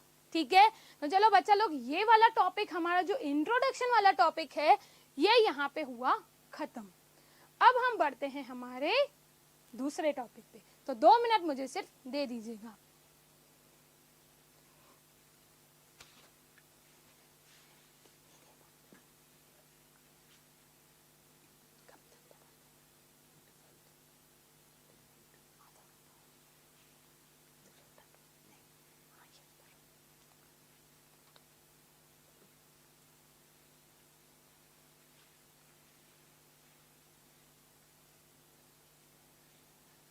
चलो, तो अब हम आ गए हैं हमारे दूसरे टॉपिक पे। तो पहला टॉपिक आई होप आप सबको अच्छे से समझ में आ गया होगा।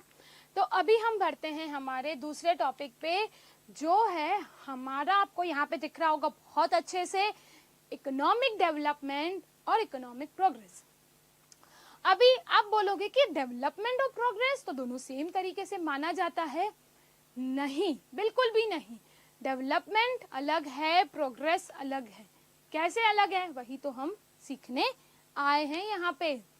तो अभी देखो क्या डिफरेंस बिटवीन है इकोनॉमिक प्रोग्रेस में और इकोनॉमिक डेवलपमेंट। इकोनॉमिक प्रोग्रेस को हम ग्रोथ का नाम भी दे सकते हैं, इकोनॉमिक ग्रोथ या इकोनॉमिक प्रोग्रेस और इकोनॉमिक डेवलपमेंट। ठीक है, तो अभी सबसे पहले तो हम उसका फर्स्ट देखते हैं कि क्या है। हमारा फर्स्ट टॉपिक है on the basis of development process. अगर हम बात करें हमारे प्रोग्रेस और डेवलपमेंट की, देखो आपके जो टेक्स्ट बुक में दिया हो ना, वो ऐसे line to line line line दिया हुआ है, तो हम ऐसा नहीं पढ़ेंगे। हम देखो यहाँ पे पॉइंट्स बना के रखी हैं हमने, वो पॉइंट्स के साथ पढ़ेंगे तो आपको जब ये वाला क्वेश्चन आएगा तो आप एकदम अच्छे से लिख पाओगे। ठीक है, इस तरीके से हम आपको पढ़ा रहे हैं। ठीक है, चलो आगे बढ़ते हैं। तो इकोनॉमिक प्रोग्रेस क्या देखता है और इकोनॉमिक डेवलपमेंट क्या देखता है। तो बच्चा लोग, इकोनॉमिक प्रोग्रेस क्या देखता है, ये मेजर करता है क्वांटिटी। अब आपको एक मैं छोटा सा एग्जांपल दूं ग्रोथ का और प्रोग्रेस का। देखो, अगर मैं आपको बोलूं छोटा बच्चा जो 6 महीने का है, ठीक है, और एक बड़ा बच्चा जो 10 साल का है, 12 साल का है, तो क्या दोनों का ग्रोथ हो रहा है? हाँ, बिल्कुल हो रहा है। जो कल 6 महीने का था फिर वो 8 महीने का होगा, 10 महीने का होगा, 12 महीने का होगा, और जो 10 साल का बच्चा है वो 12 का होगा, 13 का होगा, 14 का होगा। ठीक है, तो आपको ये एग्जाम्पल मैं क्यों दे रही हूँ, क्योंकि जो हमारी ग्रोथ है ना, जो हमारा इकोनॉमिक ग्रोथ है वो किसके ऊपर डिपेंड करता है, वो हमको बताता है सिर्फ नंबर्स।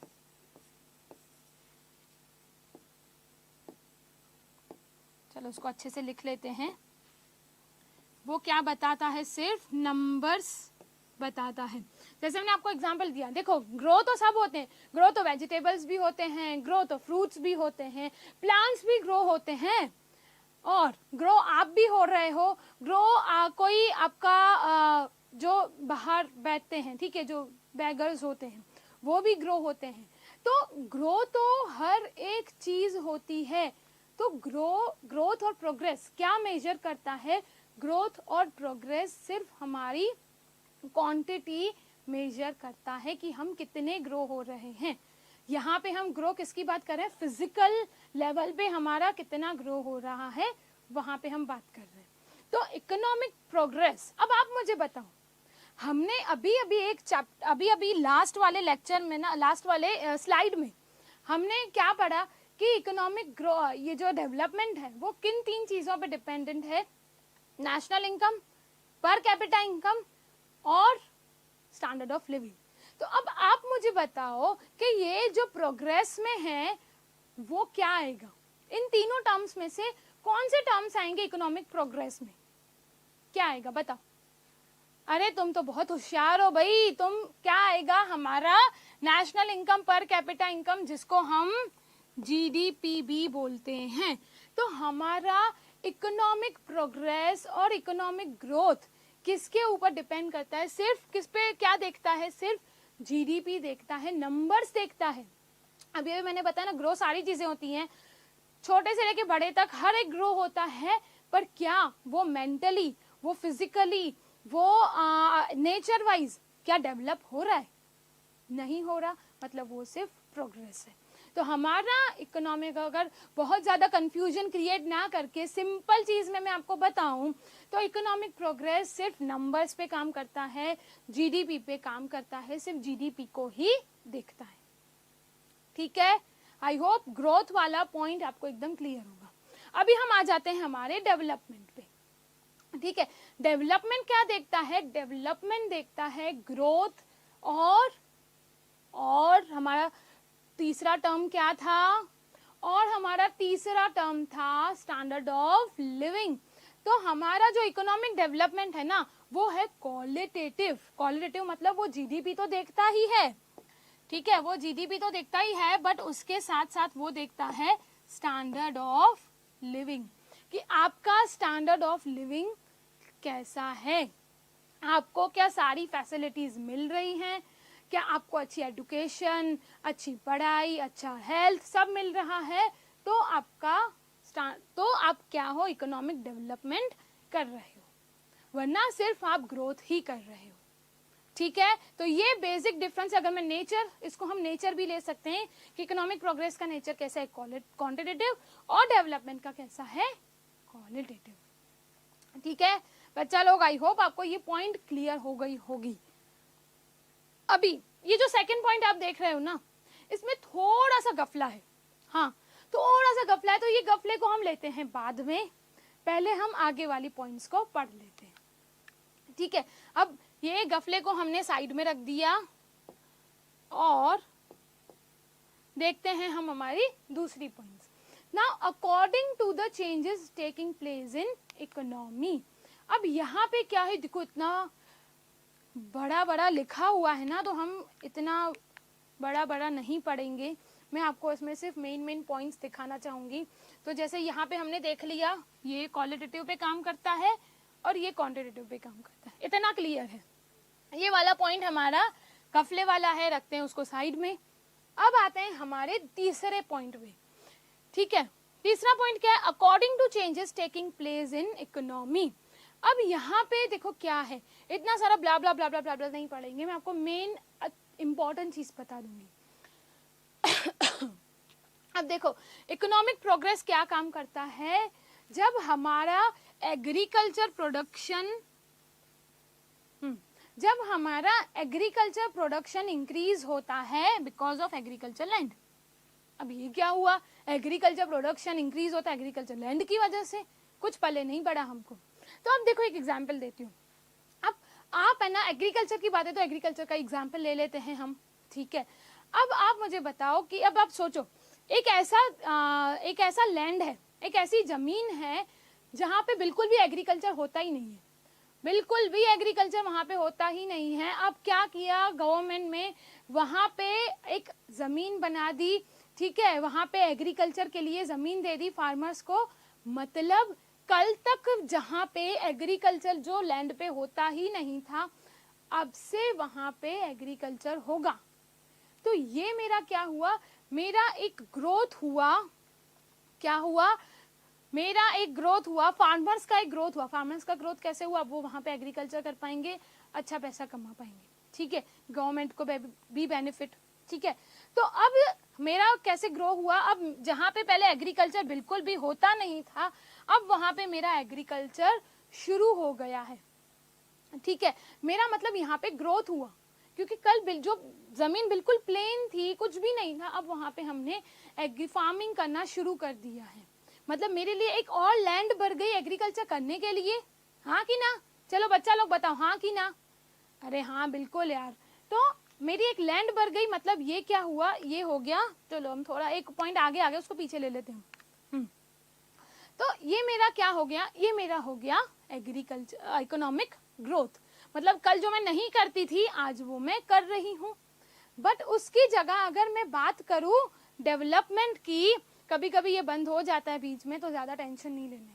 तो अभी डेवलपमेंट क्या होता है? डेवलपमेंट का मतलब है मैं ऑलरेडी एग्रीकल्चर कर रही हूँ, बट उसके साथ साथ मैंने अभी मेरा ग्रीन रेवोल्यूशन भी, HY सीड्स भी मैंने, हाइब्रिड सीड्स को मैंने अपनी एग्रीकल्चर में ऐड कर दिया है। मतलब जहाँ पे पहले सिंपल तरीके से एग्रीकल्चर होता था, अब मैंने वहाँ पे न्यू टेक्नोलॉजीज लाके एक नए तरीके से फार्मिंग करना शुरू कर दिया है। हाइब्रिड सीड्स डाल के मैंने फार्मिंग करना शुरू कर दिया। तो ये मेरा क्या हुआ, ये मेरा हुआ डेवलपमेंट। ठीक है, आई थिंक बच्चा लोग ये वाली चीज आपको बहुत अच्छे से समझ में आ गई होगी। तो ये पॉइंट को एक बार पढ़ लेते हैं तो जैसे आपको कंफ्यूजन ना रहे। तो on the basis of new research in economy increase in production because of research in hybrid seeds. क्या है, मैंने क्या ऐड कर दिए, मेरी एग्रीकल्चर में हाइब्रिड सीड्स को ऐड कर दिया। इसकी वजह से मेरा जो एग्रीकल्चर है, जो मेरा प्रोडक्शन है, वो हो गया मेरा इंक्रीज। ठीक है, डन है। जल्दी फटाफट से कमेंट कर दो और मुझे बता दो कि क्या आपको ये वाला चीज समझ में आया कि नहीं। ठीक है, चलो अब हमारा तीसरा पॉइंट देख लेते हैं। In relation to developed and developing nation.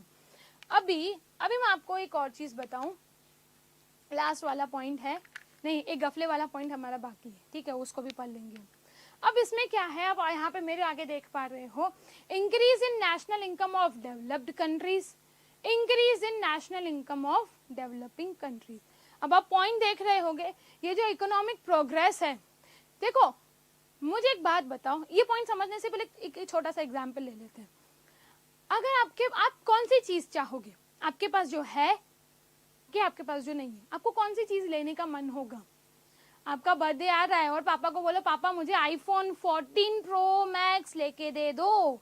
अगर आपके पास ऑलरेडी आईफोन 13 है तो क्या आपके पापा आईफोन 14 लेके देंगे?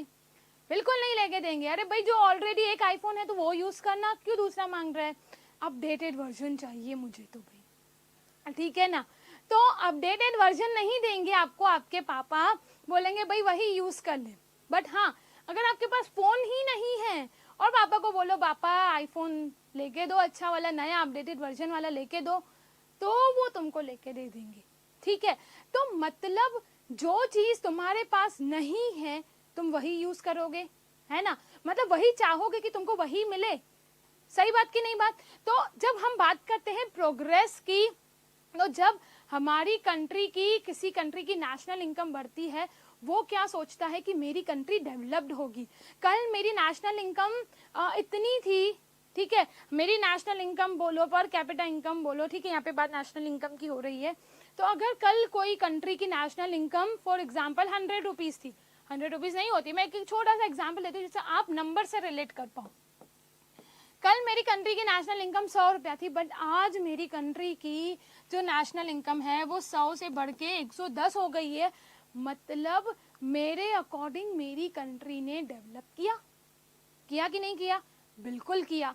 तो मतलब जो प्रोग्रेस, इकोनॉमिक प्रोग्रेस क्या करता है, जो वो कंट्री सोचती है अगर मेरी 100 से 110 मेरी नेशनल इनकम हो गई, मतलब मेरी कंट्री ने क्या किया, मेरी कंट्री अब डेवलप्ड कंट्री है। वो सोचेगी अब आज डेवलप थोड़ा करिए, आगे चलते चलते और थोड़ा डेवलप करेगी।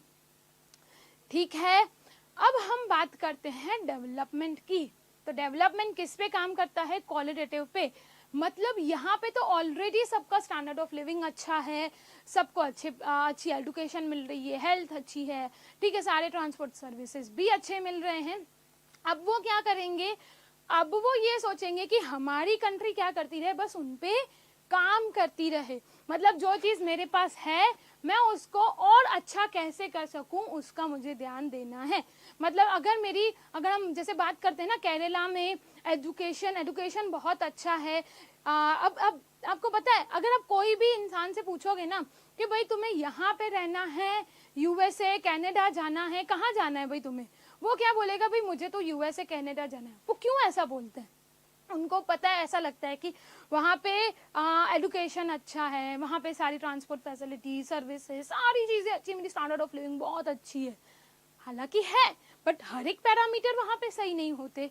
तो ठीक है, हर एक पैरामीटर यहाँ पे सही नहीं होते, तो डिपेंड्स करता है, बट लोग ऐसा सोचते हैं कि हम अगर बाहर जाके कमाएंगे तो हमारी इनकम बहुत अच्छी होगी, हमारा स्टैंडर्ड ऑफ लिविंग बहुत अच्छा होगा, ठीक है।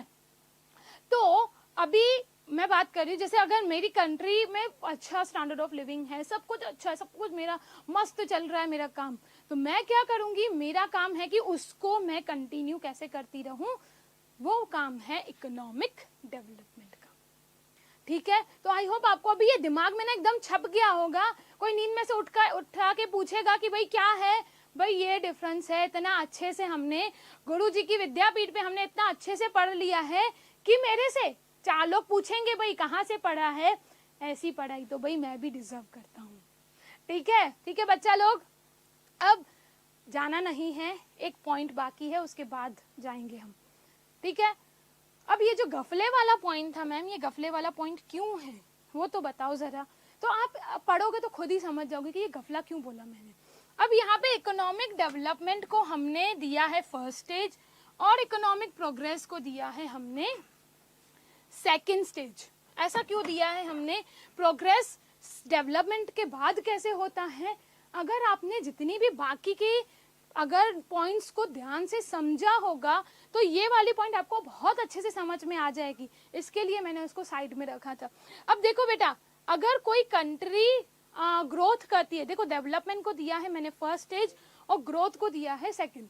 हालांकि अगर देखो रियल में अगर देखने जाओगे तो पहले इंसान ग्रो होता है फिर डेवलप होते हैं, ठीक है। हम पहले छोटे से बड़े होते हैं, ऐसा तो नहीं है कि आप सेकंड स्टैंडर्ड में हो और 10th का एग्जाम का बोर्ड देने जाओगे, ऐसा तो हो नहीं सकता।